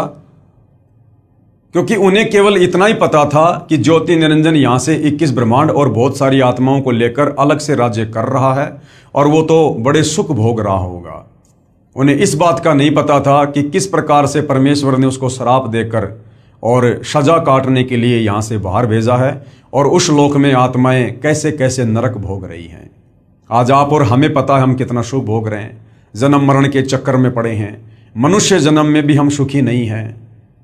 कभी एक्सीडेंट हो जाता है, कभी आंख फूट जाती है, पैर टूट जाता है, लकवा मार जाता, बीमार हो जाते हैं, आंखों के सामने बेटा बेटी मर जाते हैं, हमारी अकाल मृत्यु हो जाती है। उसके बाद लक 84 योनि में गधे, कुत्ते, सुअर, कीट पतंग, गंदे नाले का कीड़ा बनकर दुख भोगते हैं। कुत्ता बनकर टट्टी खाते हैं, सुअर बनकर लैट्रिन खाते हैं, गोबर खाते हैं। फिर हमें नरक में ठोका जाता है, नरक में असहनीय पीड़ा भोगते हैं और हर मनुष्य जन्म के बाद हम तपतशिला पर जाते हैं। काल हमें भून भून कर हमारी वासना निकाल कर खाता है। इस बात की जानकारी सतलोक में रहने वाली अन्य आत्माओं को नहीं थी। उन्होंने सोचा वो तो सुख भोग रहे होंगे, जो सुख शायद सतलोक में भी ना हो। ये सोचकर वो आत्माएं भी चिंतित रहने लगी और अक्सर पुरुष जब चिंतित रहता था तो उसकी चिंता पर आसक्त हो गए कि देखो किस प्रकार से ये उन्मुनासा रहता है, ना किसी से ज़्यादा बोलता ना चलता और किस प्रकार से यादों में खोया रहता है। यानी साथ में अक्सर पुरुष के ऊपर भी आत्माएं आसक्त हो गई। परमेश्वर ने उन आत्माओं को भी बहुत ज़्यादा सावधान किया, लेकिन वो भी अपनी हरकतों से बाज नहीं आए और पतिव्रता पद से नीचे गिरते चले गए।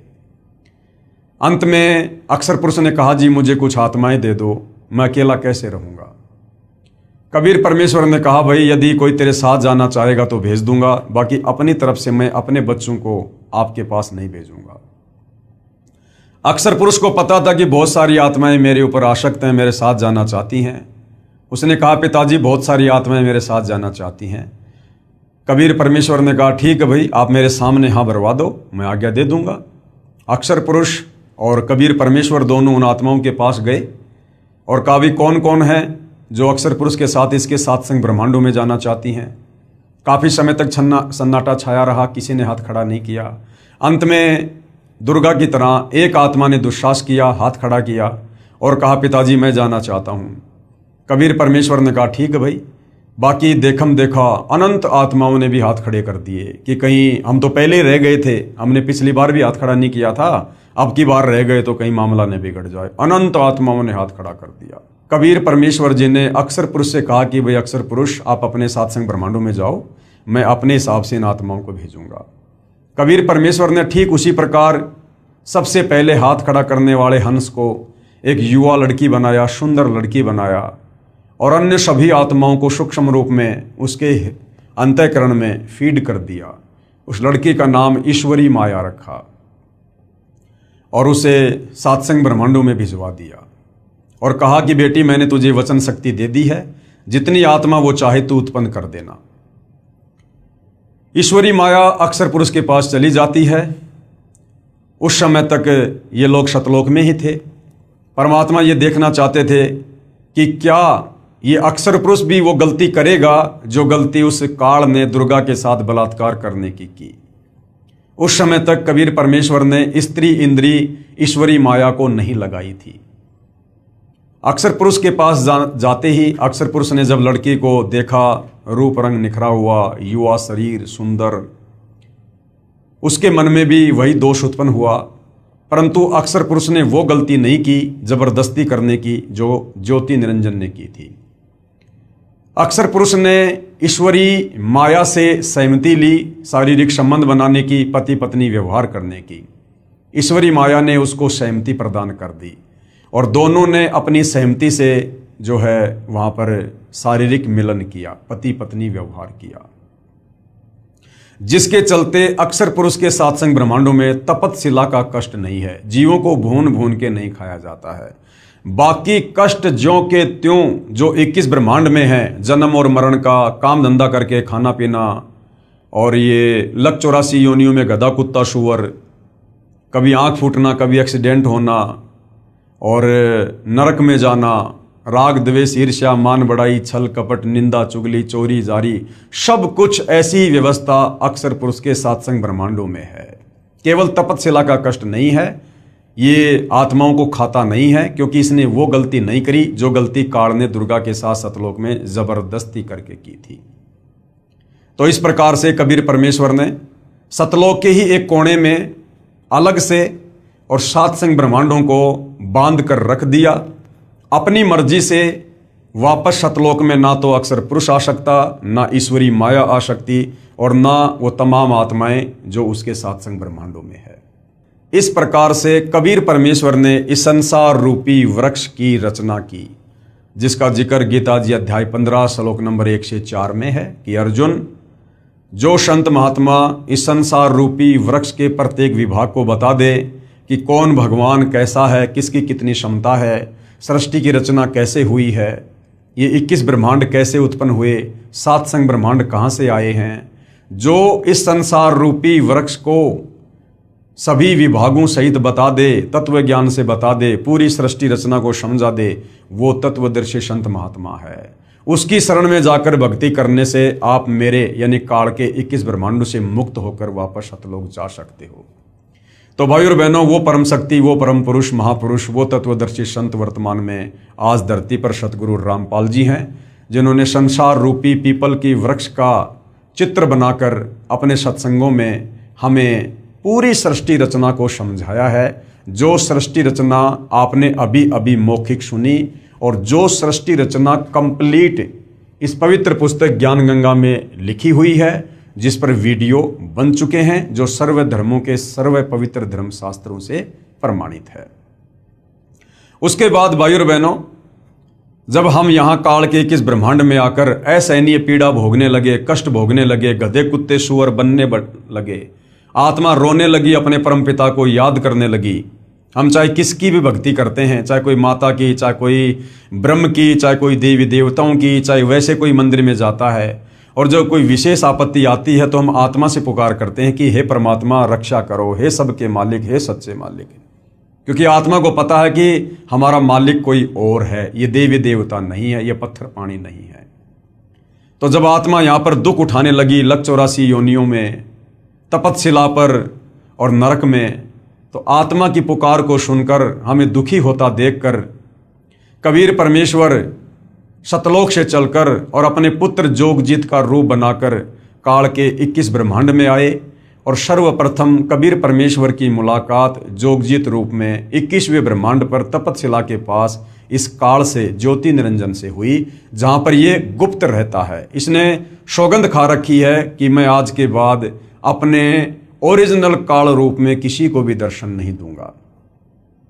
जिस कारण से साधु संत महात्मा ऋषि, बड़े बड़े वेदों के विद्वान ओम नाम की साधना भी कर करके थक गए, ध्यान लगा के भी थक गए, लेकिन काल ने दर्शन नहीं दिए।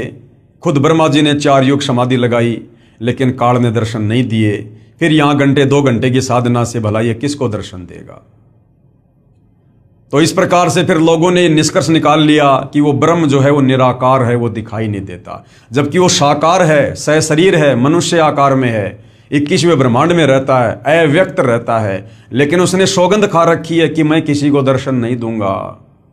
जिस कारण से साधना करते करते जब उसके दर्शन नहीं हुए तो साधु संत महात्मा ऋषियों ने अपना निष्कर्ष दे दिया कि परमात्मा निराकार है, वो दिखाई नहीं देता। और सब इसी थ्योरी पर सेट हो गए कि वास्तव में परमात्मा तो दिखाई नहीं देता, वो तो निराकार है, जबकि वो साकार है, दिखाई देता है। लेकिन उसकी प्राप्ति की विधि इन चारों वेदों में नहीं है। उसकी विधि सूक्ष्म वेद 5वें वेद में है, जो ज्ञान कबीर परमात्मा खुद ही चलकर आकर धरती पर देता है। तो कबीर परमेश्वर प्रथम बार काल के 21वें ब्रह्मांड में तपतशिला के पास इस काल बलि से मिले। दोनों में कुछ एग्रीमेंट हुआ, जिसमें एक एग्रीमेंट था कि परमेश्वर आप तीनों युगों में जीव थोड़े लेके जाना, सतयुग त्रेता द्वापर में, चौथे युग कलयुग में आप जितने मर्जी जीव लेकर जाना। काल ने सोचा था कि अभी 3 युगों में तो इनके पास खूब भक्ति है और चौथे युग में ये कंडम हो जाएंगे, और मैं इनको चौथे युग में तरह तरह की पूजाओं पर लगा दूंगा, शास्त्रों के विरुद्ध ज्ञान से ओतप्रोत कर दूंगा, और अपने काल दूतों के माध्यम से ऋषि मुनियों, साधु संतों, आचार्य शंकराचार्य, मुल्ला मौलवियों के माध्यम से शास्त्रों के विरुद्ध ज्ञान दे दे के पाखंड पूजा पर लगा दूंगा, पत्थरों की पूजा पर लगा दूंगा, मंदिर, मस्जिद, चर्च, गुरुद्वारों में भगवान बताकर वहां पर मत्था टिकवा दूंगा, तीर्थ धाम, पैदल यात्रा, कावड़ लाना, बद्रीनाथ, केदारनाथ, हर जगह इनको भटका दूंगा मैं। और जब वो परमात्मा चौथे युग में आकर इनको ज्ञान समझाएगा, ये उसकी एक भी बात नहीं मानेंगे, उल्टा उसका सिर फोड़ेंगे कि तू कहां से ये ज्ञान ले आया कि परमात्मा साकार है, दिखाई देता है, कोई सतलोक है। आज वही हो रहा है भाई और बहनों। आज 90% आत्माएं सतगुरु रामपाल जी के द्वारा बताई जा रही यथार्थ सृष्टि रचना को उस अज्ञानता के चलते, जो अज्ञानता हम सदियों से सुनते आ रहे हैं, जो शास्त्र विरुद्ध साधना हम सदियों से करते आ रहे हैं, हमारे दिलो दिमाग में यही बैठा दिया गया है कि परमात्मा निराकार है। तो आज सतगुरु रामपाल जी की बात को 90% जनता सुनने को तैयार नहीं है। लेकिन भाइयों और बहनों, ये चौथा युग है, कलयुग है।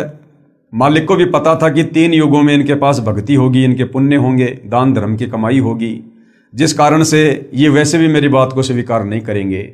जब चौथा युग कलयुग आएगा, इनकी पुण्य कमाई नष्ट हो चुकी होगी, इनके पाप कर्म शेष बचेंगे, और पाप कर्मों के चलते इनके ऊपर तरह तरह की आपत्ति आएंगी।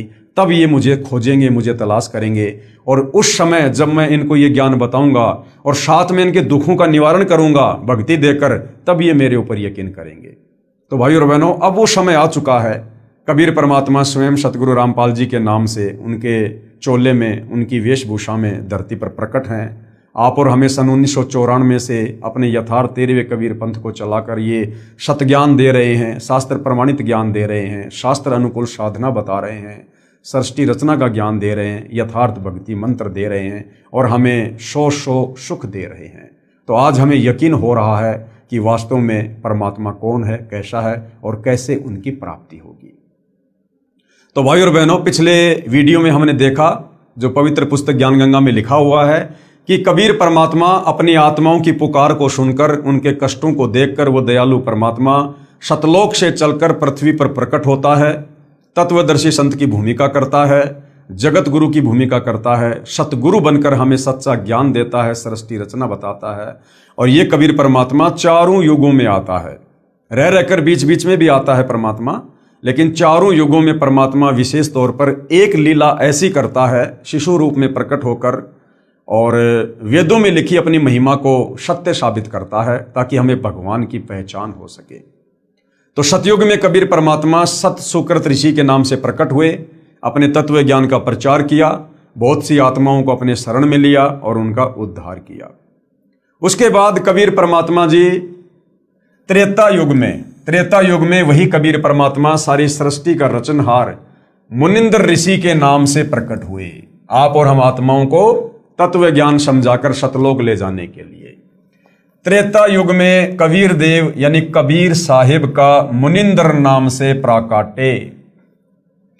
नल तथा नील को शरण में लेना, ये नल और नील जिनके विषय में हमने रामायण में काफी बार सुना है, पढ़ा है, लेकिन हमें नल और नील की वास्तविक कथा का ज्ञान नहीं था, ना हमारे धर्म गुरुओं ने हमें बताया। शास्त्रों के विरुद्ध ही हमारे को ये कहानी बताई। वास्तव में नल और नील कौन थे और किस प्रकार से ये कबीर परमेश्वर जब मुनिंदर ऋषि के नाम से आए थे, उनकी शरण में आए, और ये कथा क्या है, ये अब हम सतगुरु रामपाल जी के जो है कर कमल से लिखित पवित्र पुस्तक ज्ञान गंगा से समझेंगे। तो त्रेता युग में कबीर परमेश्वर जी मुनिंद्र ऋषि के नाम से प्रकट हुए, बहुत सी आत्माओं को अपने शरण में लिया और क्या क्या लीलाएं परमपिता परमेश्वर ने की आप और हम आत्माओं को शरण में लेने के लिए। नल तथा नील को शरण में लेना।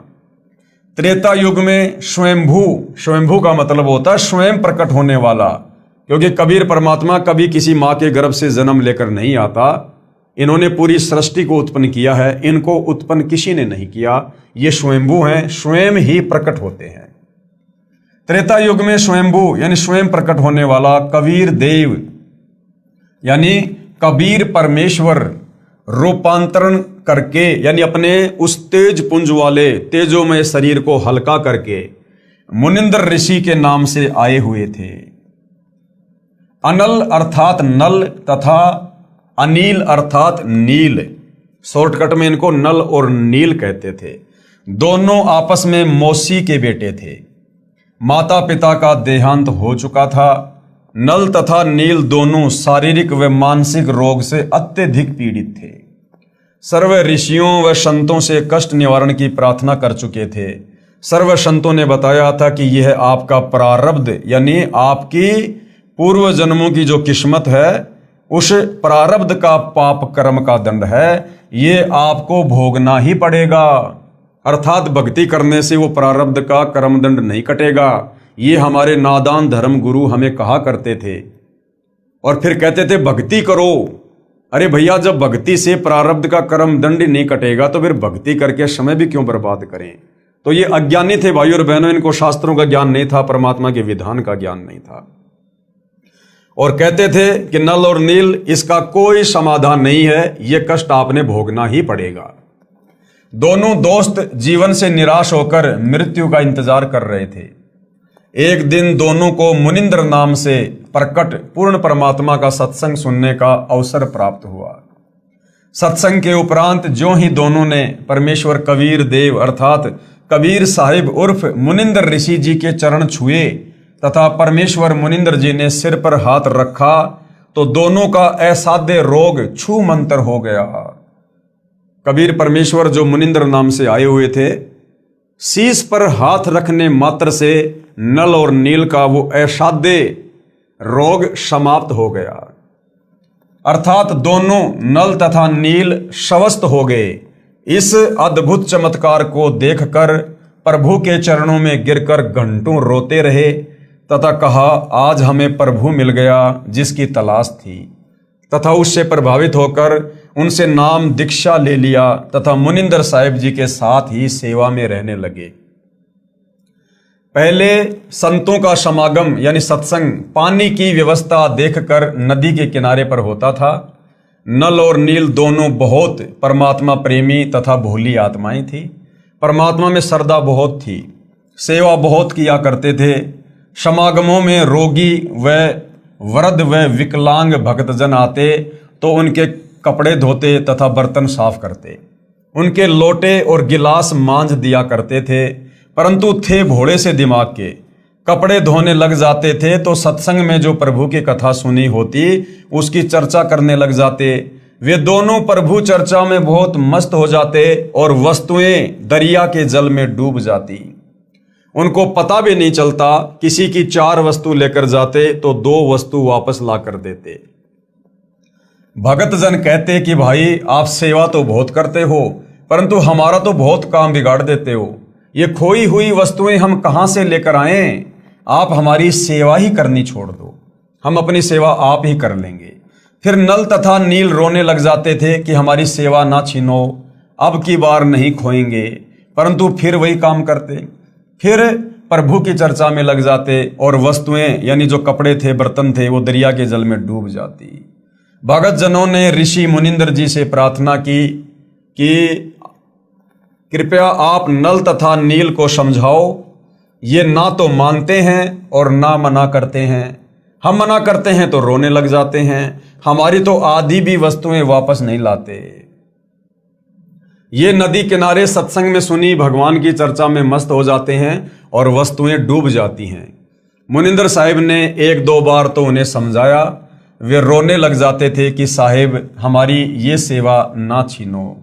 सतगुरु मुनिंदर साहिब ने कहा, बेटा नल तथा नील खूब सेवा करो, आज के बाद आपके हाथ से, क्या कहा मुनिंदर रूप में कबीर परमात्मा जी ने, ध्यान से सुनना भाई और बहनों, हमने जो उल्टी सीधी ये कथाएं सुनी हुई हैं, अब हमें वो वास्तविक कथा सुनने का सौभाग्य मिल रहा है। क्या कहा कबीर परमात्मा ने नल और नील को, ये आज के बाद आपके हाथ से कोई भी वस्तु, चाहे पत्थर या लोहा भी क्यों ना हो, जल में नहीं डूबेगी। मुनिंदर साहिब ने उनको ये आशीर्वाद दे दिया कि चाहे लोहे की वस्तु हो, चाहे पत्थरी क्यों ना हो, तुम्हारे हाथ से जो जल में छोड़ा जाएगा, कोई भी वस्तु जल में नहीं डूबेगी, वो वहीं तैरती रहेगी। अब गुरुदेव भगवान कह रहे हैं कि आपने रामायण सुनी है। एक समय की बात है कि सीता जी को रावण उठाकर ले गया। भगवान राम को पता भी नहीं कि सीता जी को कौन उठा ले गया। श्री रामचंद्र जी इधर उधर खोज करते, हनुमान जी ने खोज करके बताया कि सीता माता लंकापति रावण यानी राक्षस की कैद में है। पता लगने के बाद भगवान राम ने रावण के पास शांति दूत भेजे तथा प्रार्थना की कि सीता लौटा दे, परंतु रावण नहीं माना। युद्ध की तैयारी हुई। तब समस्या ये आई कि समुद्र से सेना कैसे पार करें। भगवान श्री रामचंद्र जी ने 3 दिन तक घुटनों पानी में खड़ा होकर हाथ जोड़कर समुद्र से प्रार्थना की कि रास्ता दे दो, परंतु समुद्र टस से मस नहीं हुआ। जब समुद्र नहीं माना, तब श्री राम ने उसे अग्नि बाण से जलाना चाहा। भयभीत समुद्र एक ब्राह्मण का रूप बनाकर सामने आया और कहा कि भगवान, सबकी अपनी अपनी मर्यादाएं हैं, मुझे जलाओ मत, मेरे अंदर ना जाने कितने जीव जंतु बसे हैं। अगर आप मुझे जला भी दोगे तो भी आप मुझे पार नहीं कर सकते, क्योंकि यहां पर बहुत गहरा गड्ढा बन जाएगा जिसको आप कभी भी पार नहीं कर पाओगे। समुद्र ने कहा, भगवान ऐसा काम करो कि सर्प भी मर जाए और लाठी भी ना टूटे, मेरी मर्यादा भी रह जाए और आपका पुल भी बन जाए। तब भगवान श्री राम ने समुद्र से पूछा कि वह क्या विधि है, कि भाई समुद्र देवता क्या विधि है बता। तो ब्राह्मण रूप में खड़े समुद्र ने कहा कि आपकी सेना में नल और नील नाम के 2 सैनिक हैं। उनके पास उनके गुरुदेव से प्राप्त एक ऐसी शक्ति है कि उनके हाथ से पत्थर भी जल पर तैर जाते हैं। हर वस्तु चाहे वह लोहे की हो तैर जाती है। श्री रामचंद्र ने नल तथा नील को बुलाया और उनसे पूछा कि क्या आपके पास कोई ऐसी शक्ति है। नल तथा नील ने कहा, हाँ जी, हमारे हाथ से पत्थर भी जल में नहीं डूबेंगे। श्री राम ने कहा कि परीक्षण करवाओ, यानी उसकी मुझे छोटी सी परीक्षा दो। उन नादानों ने, नल और नील ने सोचा कि आज सबके सामने तुम्हारी बहुत महिमा होगी।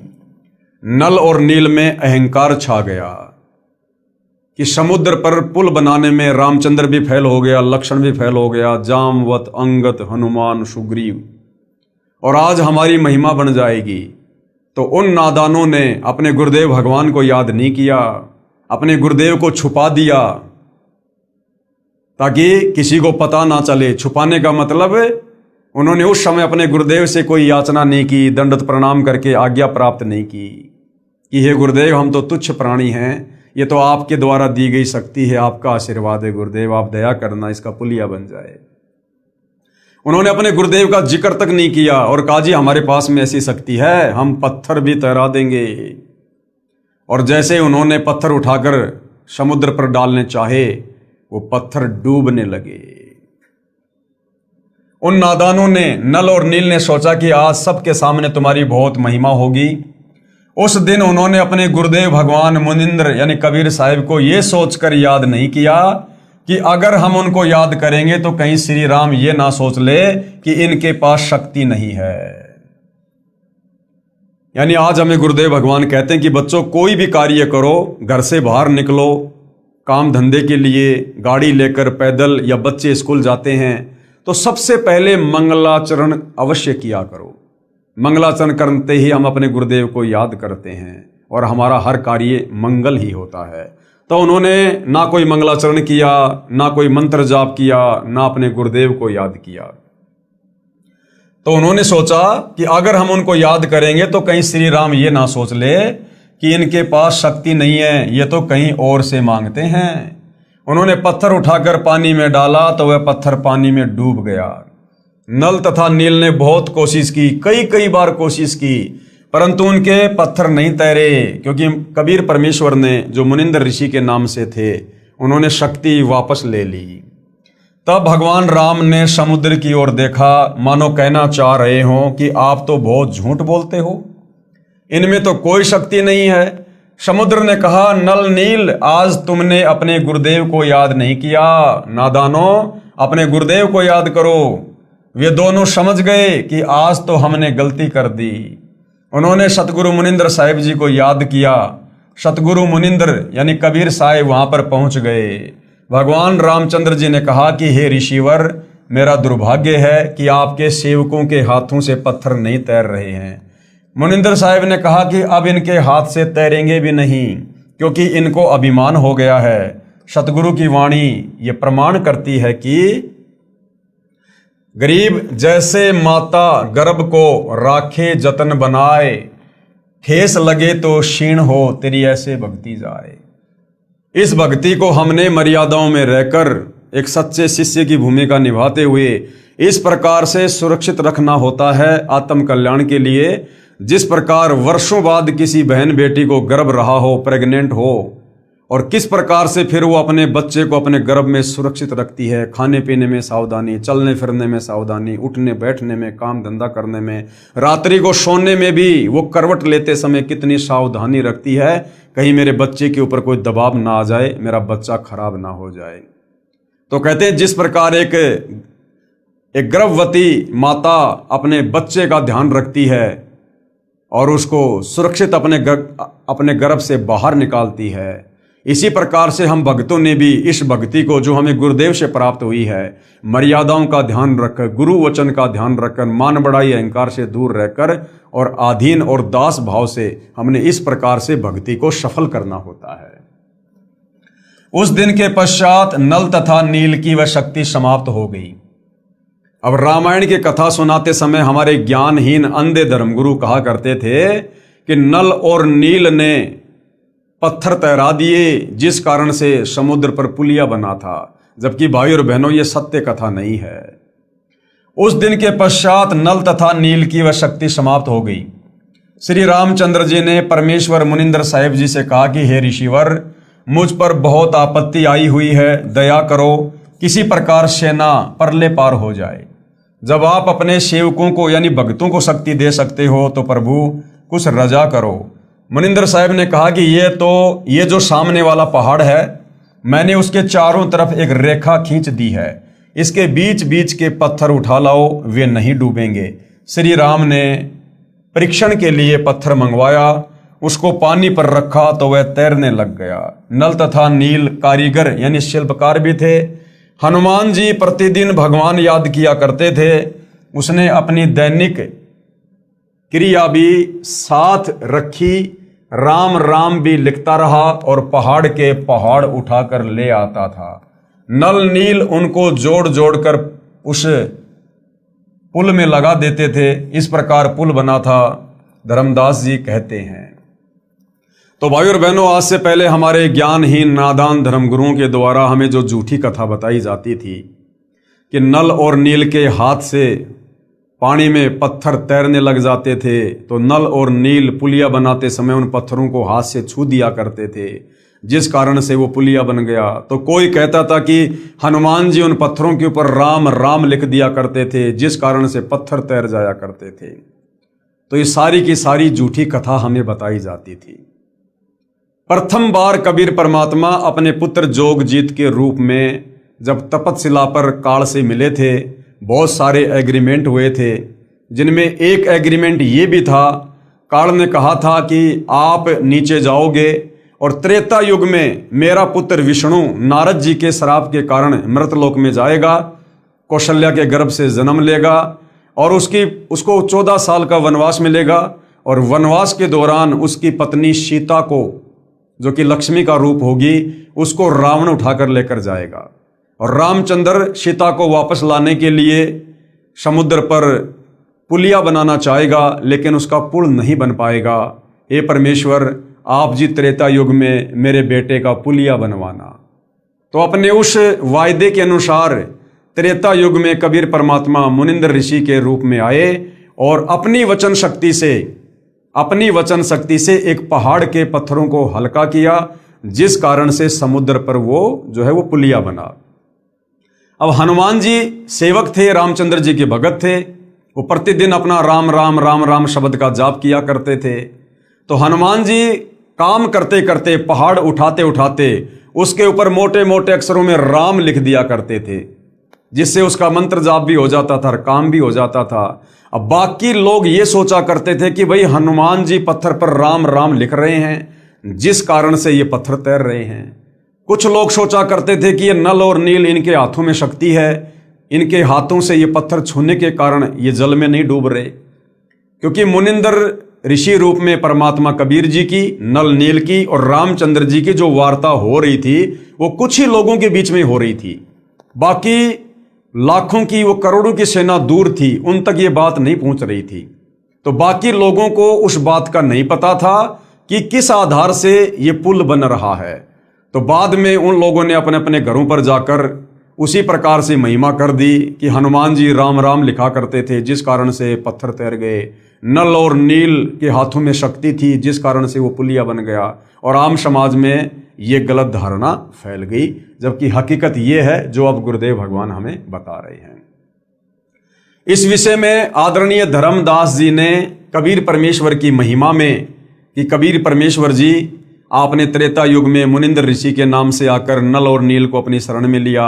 आपने रामचंद्र जी का जो पुलिया नहीं बन पा रहा था, वो दुखी था, परेशान था, अपनी पत्नी सीता को लंका से वापस लाने के लिए। हे परमेश्वर, आपने किस प्रकार से उसका पुलिया बनवाया, आप तो महान हो, आपकी महिमा अपरंपार है। उन्होंने एक शब्द गाया। तो धर्मदास जी 650 साल पहले जब कबीर परमात्मा कलयुग के प्रथम चरण में कबीर नाम से आए थे, तो कबीर परमेश्वर जी के परम भगत थे, और कबीर परमेश्वर ने धर्मदास जी के माध्यम से कबीर सागर भी लिखवाया था। तो धर्मदास जी अपने परमात्मा कबीर जी की महिमा में क्या कह रहे हैं? रहे नल नील यतन कर हार, तब सतगुरु से करी पुकार। रहे नल नील यतन कर हार, तब सतगुरु से करी पुकार। जब नल और नील 2-4 बार पानी में पत्थर डालकर फैल हो गए, फिर अंत में उन्होंने अपने गुरुदेव से प्रार्थना की, माफी मांगी। तब वहां मुनिंद्र रूप में कबीर परमात्मा जी जो है वो प्रकट हुए। रहे नल नील यतन कर हार, तब सतगुरु से करी पुकार। जा सत रेखा लिखी अपार, सिंधु पर शिला तिराने वाले। धन धन सतगुरु सत कबीर, भगत की पीर मिटाने वाले। उसके बाद कबीर परमात्मा ने जो रेखा खींची थी उस पहाड़ के चारों तरफ और पत्थरों को हल्का किया था, उसके कारण सिंधु यानी समुद्र पर वो शिला यानी वो पत्थर तैरे और वो पुलिया बना। इस प्रकार कबीर परमात्मा जी को धर्मदास महिमा दे रहे हैं कि हे कबीर परमात्मा, आप जी धन्य हैं और आप अपने भक्तों की पीड़ा को देख नहीं सकते।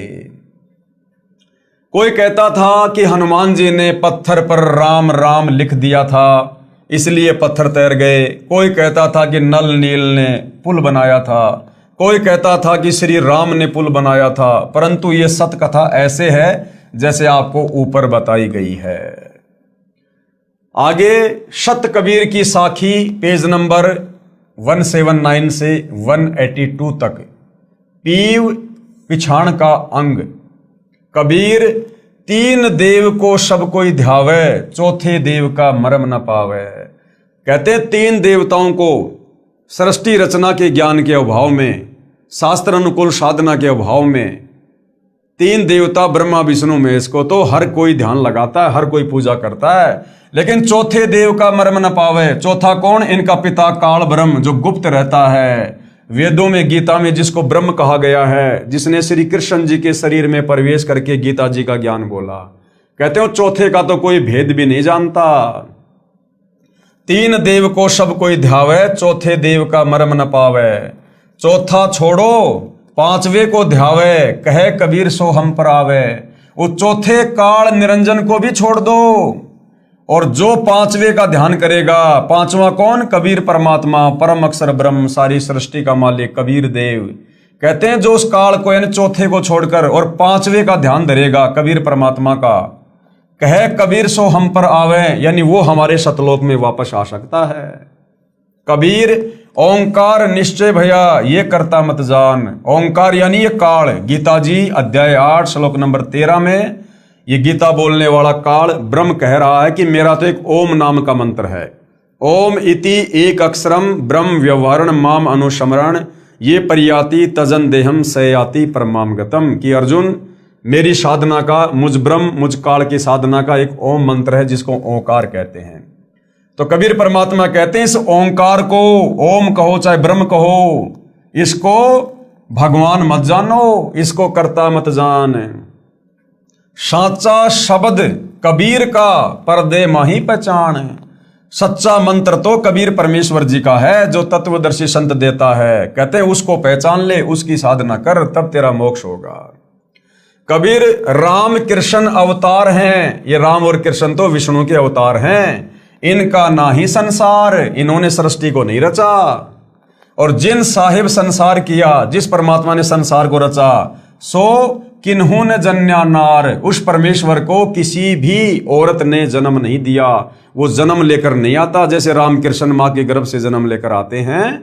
इसी प्रकार जिस परमात्मा ने, जिस साहिब ने संसार को उत्पन्न किया, पूरी सृष्टि को रचा, वो किसी माता के गर्भ से जन्म लेकर नहीं आता, वो तो स्वयंभू है। कबीर चार भुजा के भजन में भूल पड़ो सब संत। चार भुजा के भगवान कौन है? ब्रह्मा विष्णु महेश। इनकी चार चार भुजा हैं। तो कहते हैं चार भुजा के भजन में, इन ब्रह्मा विष्णु महेश की भक्ति में पूरा संसार भूला पड़ा है। और कबीरा सुमरो तास को जाके भुजा अनंत। और कबीर परमेश्वर हमें भक्ति समझाने के लिए एक भगत बनकर कह रहे हैं कि मैं कबीर तो उस भगवान की भक्ति करता हूं जिसकी भुजा अनंत है, जो अनंत कोटि कलाओं का स्वामी है। कबीर समुद्र पाट लंका गए सीता को भरतार, ताही अगस्त मुनि पी गयो इनमें कौन करतार। नादानी के चलते, सत्य कथा का ज्ञान ना होने के चलते, सृष्टि रचना के अभाव में हमारे नादान धर्म गुरुओं ने हमें बताया कि श्री रामचंद्र जी भगवान हैं, करतार हैं, परमात्मा हैं। इन्होंने समुद्र पे पुलिया बना दिया। तो परमात्मा कहते हैं वैसे तो तुम्हारी बात सही नहीं है, हकीकत तो वो है जो अभी आपको बताई गई। मुनिंद्र नाम से कबीर परमात्मा त्रेता युग में आए थे और उनके आशीर्वाद से वो पुलिया बना था, पत्थर हल्के हुए थे। लेकिन चलो, जैसा ये लोकवेद है, सुनी सुनाई बातें चल रही हैं कि रामचंद्र जी परमात्मा है, समुद्र पे पुलिया बना दिया, सेना को पार कर दिया। तो कबीर परमात्मा कहते कि नादानो, अगर तुम इसी छोटी सी बात को लेकर श्री रामचंद्र जी को भगवान मानकर बैठे हो कि उन्होंने समुद्र के ऊपर जो है वो पुलिया बना दिया, तो परमात्मा जी कहते हैं कि एक अगस्त नाम का ऋषि था, उसने तो एक घूंट में 7 समुद्रों का पानी पी लिया था सिद्धि से। तो बताओ फिर तुम्हारा राम बड़ा हुआ या फिर वो अगस्त ऋषि बड़ा हुआ? तो इन छोटी मोटी इन सिद्धियों से, खेल खिलौने से कोई भगवान साबित नहीं होता है। समुद्र पाट लंका गयो सीता को भरतार, ताही अगस्त मुनि पी गयो इनमें कौन करतार।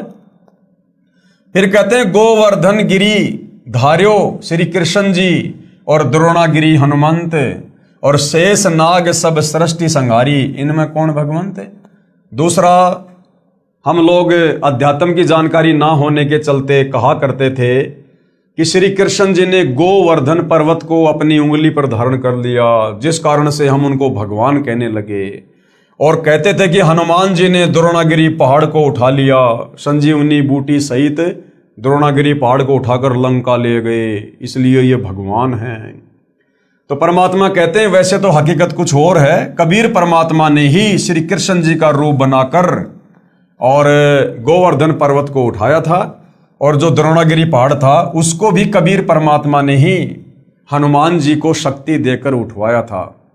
लेकिन ये भाई और बहनों, जब हमें सतगुरु रामपाल जी के सत्संग सुनेंगे, सृष्टि रचना को समझेंगे, तब हमें पता चलेगा कि कबीर परमात्मा के अलावा सारी सृष्टि में चाहे हनुमान हो, चाहे शनि देव हो, चाहे 33 करोड़ देव हो, चाहे ब्रह्मा विष्णु महेश हो, चाहे काल और दुर्गा है, ये सब जीव श्रेणी में है। जीव श्रेणी में ये कुछ नहीं कर सकते, करने करवाने वाला कबीर भगवान है। तो कहते हैं अगर तुम इसी बात के आधार से श्री कृष्ण जी को भगवान मानकर बैठ गए कि उसने गोवर्धन पर्वत को उठा लिया, हनुमान जी ने द्रोणागिरी पहाड़ को उठा लिया, और फिर तुम ही लोग कहते हो कि शेष नाग के सिर के ऊपर पूरी पृथ्वी रखी हुई है, तो बताओ फिर वो शेष नाग बड़ा हुआ या तुम्हारा हनुमान और श्री कृष्ण बड़ा हुआ? अरे वो द्रोणागिरी पहाड़ और वो गोवर्धन पर्वत जिस धरती पर हैं, उस धरती को तुम कहते हो कि शेष नाग अपने सिर पर रखे हुए हैं, तो बताओ फिर सबसे बड़ा भगवान कौन हुआ? तो कहने का मतलब है ये केवल दंत कथा है, आदि अधूरी ये कथा है। किसी शेष नाग के सर के ऊपर पृथ्वी नहीं टिकी हुई है। ये पृथ्वी परमपिता परमेश्वर के वचन से अपनी जगह पर स्थिर है, घूम रही है। जैसा भी है परमेश्वर के वचन से। हमने सृष्टि रचना में पढ़ लिया कि कबीर परमेश्वर जी ने इस काल को श्राप दिया था, जिस कारण से इसके 21 ब्रह्मांड सतलोक से विमान की तरह चल पड़े और सतलोक से 16 संकोश की दूरी पर आकर परमेश्वर के वचन से स्थिर हो गए। वैज्ञानिक जिसको गुरुत्वाकर्षण की शक्ति कहते हैं। फिर कहते हैं कबीर काटे बंधन विपत्ति में कठिन किया संग्राम, चीनो रे नर प्राणियां गरुड़ बड़ों के राम।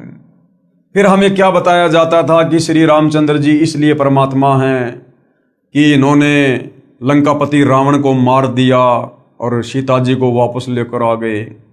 तो कबीर परमात्मा कहते हैं कि नादानो, जब श्री रामचंद्र और उसकी पूरी सेना हनुमान, सुग्रीव, जामवत, अंगद, लक्ष्मण, जब ये सारे वहां पर लंका में लड़ाई कर रहे थे रावण के साथ, तो रावण ने एक सिद्धि शक्ति से रामचंद्र जी और उसकी पूरी सेना को, हनुमान को, सबको नाग फांस में बांध दिया था। सर्पों ने लपेटा लगा लिया था, अनंत सर्प उत्पन्न हो गए और पूरी सेना को रामचंद्र जी सहित जैसे ईख की पोली को बांध दिया करते हैं रस्सी से, ऐसे सर्पों ने लपेटे लगा लिए और फण सीधा करके यूं खड़े हैं कि बस अब डसेंगे। उस समय श्री रामचंद्र जी ने, जिनको तुम परमात्मा कहते हो, सर्वशक्तिमान कहते हो, जो एक सर्प से, एक सांप से अपना बंधन नहीं छुड़वा पाए, उन्होंने अपने वाहन श्री गरुड़ पक्षी जी का आह्वान किया, उनसे प्रार्थना की। उसी समय गरुड़ पक्षी प्रकट हुए और बहुत सारे रूप बनाए अपनी सिद्धि से, और अपनी चोंच से उन सर्पों को काटा, मारा और रामचंद्र जी और उसकी सेना को बंधन मुक्त किया। तो बताओ फिर राम बड़ा हुआ या फिर वो गरुड़ बड़ा हुआ, जिस गरुड़ ने तुम्हारे रामचंद्र जी के भी बंधन काटे? काटे बंधन विपत्ति में कठिन किया संग्राम, चीनो रे नर प्राणियों गरुड़ बड़ो या राम। कबीर कहे कबीर चित चेत हूं शब्द करो निर्वार, श्री राम ही करता कहत भूल पड़ो संसार। कबीर जिन राम कृष्ण व निरंजन की हो सो तो करता न्यार। क्या कहते हैं कबीर परमात्मा कि जिस भगवान ने तुम्हारे श्री कृष्ण जी को भी बनाया और श्री कृष्ण यानी ब्रह्मा विष्णु महेश के पिता, निरंजन यानी इस काल को भी बनाया, कहते हैं वो परमात्मा तो कोई और ही है। अंधा ज्ञान न बूझ ही, मूर्ख आदमी उसके विषय में नहीं पूछेंगे, नहीं जानेंगे, कहे कबीर विचार। कहते हैं इन बातों पर तो कोई अधिकारी भगत, अधिकारी हंस ही चर्चा करेंगे। उसके बाद भाई और बहनों, द्वापर युग में कबीर देव यानी कबीर साहिब का करुणामय नाम से प्राकाटे, यानी द्वापर युग में किस प्रकार से वही कबीर भगवान, वही कबीर परमात्मा, सारी सृष्टि का मालिक, जिसने असंख्य ब्रह्मांडों की रचना की है, द्वापर युग में वही कबीर परमात्मा करुणामय ऋषि के नाम से प्रकट होते हैं और किस प्रकार से अपनी लीला करते हैं, किन किन आत्माओं को अपनी शरण में लेते हैं और किस प्रकार से इस अध्यात्म को, सृष्टि रचना को, तत्व विज्ञान को हम काल के 21 ब्रह्मांडों में फंसी आत्माओं तक पहुंचाते हैं। इस पर हम विशेष तौर पर भाई और बहनों अगले वीडियो में चर्चा करेंगे, क्योंकि ये परमेश्वर की महिमा है, जगत पिता जगदीश्वर की महिमा है, जिनके विषय में आज से पहले हम कुछ भी नहीं जानते थे। तो हम इस अमर कथा को, नारायण कथा को, सत्य कथा को हम धीरे धीरे पढ़ेंगे और आगे बढ़ेंगे और समझते जाएंगे। और जिन जिन भाई बहनों को समझ में आ रही है उनसे प्रार्थना है, भाई ये मानव जन्म बड़ा दुर्लभ है, और जब तक हम तत्वदर्शी संत की शरण में नहीं आ जाते हैं और उनकी मर्यादा में रहकर भक्ति शुरू नहीं करते हैं, तब तक हमें इस मनुष्य जन्म का भी भरोसा नहीं है। ये कब हमारे हाथ से निकल जाए, कब किस घटना में हमारी मृत्यु हो जाए, कब ये अनमोल शरीर हमारे हाथ से छूट जाए और काल हमें तुरंत लक 84 योनि में, नरक में गधा कुत्ता सुअर बनाकर छोड़ देगा। और ये मनुष्य जन्म केवल और केवल अपनी आत्मा के कल्याण के लिए तत्वदर्शी संत की खोज करके, उसकी शरण में आकर सत भक्ति करके मोक्ष करवाने के लिए मिलता है। वो शु अवसर आज आप और हमें सहज में उपलब्ध है। जिस परमेश्वर को खोजने से वो प्राप्त नहीं होता, अरे खोजने से तो ये काल ब्रह्म ही प्राप्त नहीं होता। ब्रह्मा ने अपने पिता ब्रह्म का ध्यान लगाया 4 युग, साधु संत महात्मा सतयुग त्रेता द्वापर युग में हजारों वर्ष समाधि लगाकर ओम नाम का जाप करते, तप करते, इस काल ने भी दर्शन नहीं दिए। सोची वो सारी सृष्टि का मालिक, वो काल का भी पिता जिसने काल को अंडे से उत्पन्न किया, कबीर परमेश्वर, सोचिए वो खोजने से कैसे मिलेगा। वो तो स्वयं ही दया करता है, अनुग्रह करता है, वो स्वयं ही आकर हमें यहाँ दर्शन देता है, मिलता है। तो भाई और बहनों, ये मौका अनंत युगों के बाद बड़ी मुश्किल से मिलता है। कबीर परमेश्वर ने आप और हमें दिया है। आज वो आप और हम सब पर दया युक्त हैं। आज हम उनके दया का फायदा उठा सकते हैं, अपनी आत्मा का कल्याण करवा सकते हैं। लक 84 योनि में तरह तरह के शरीर धारण करके और असहनीय यातना भोगने से बच सकते हैं। नरक में तरह तरह की पीड़ाओं को भोगने से बच सकते हैं और जन्म मरण के और बुढ़ापे के भयंकर रोग से बच सकते हैं मोक्ष प्राप्त करके। और ये मोक्ष उसी समय संभव है जब हम जगत गुरु तत्वदर्शी सतगुरु रामपाल जी के सत्संग रुचि लेकर, निष्पक्ष होकर, धैर्य के साथ सुनेंगे।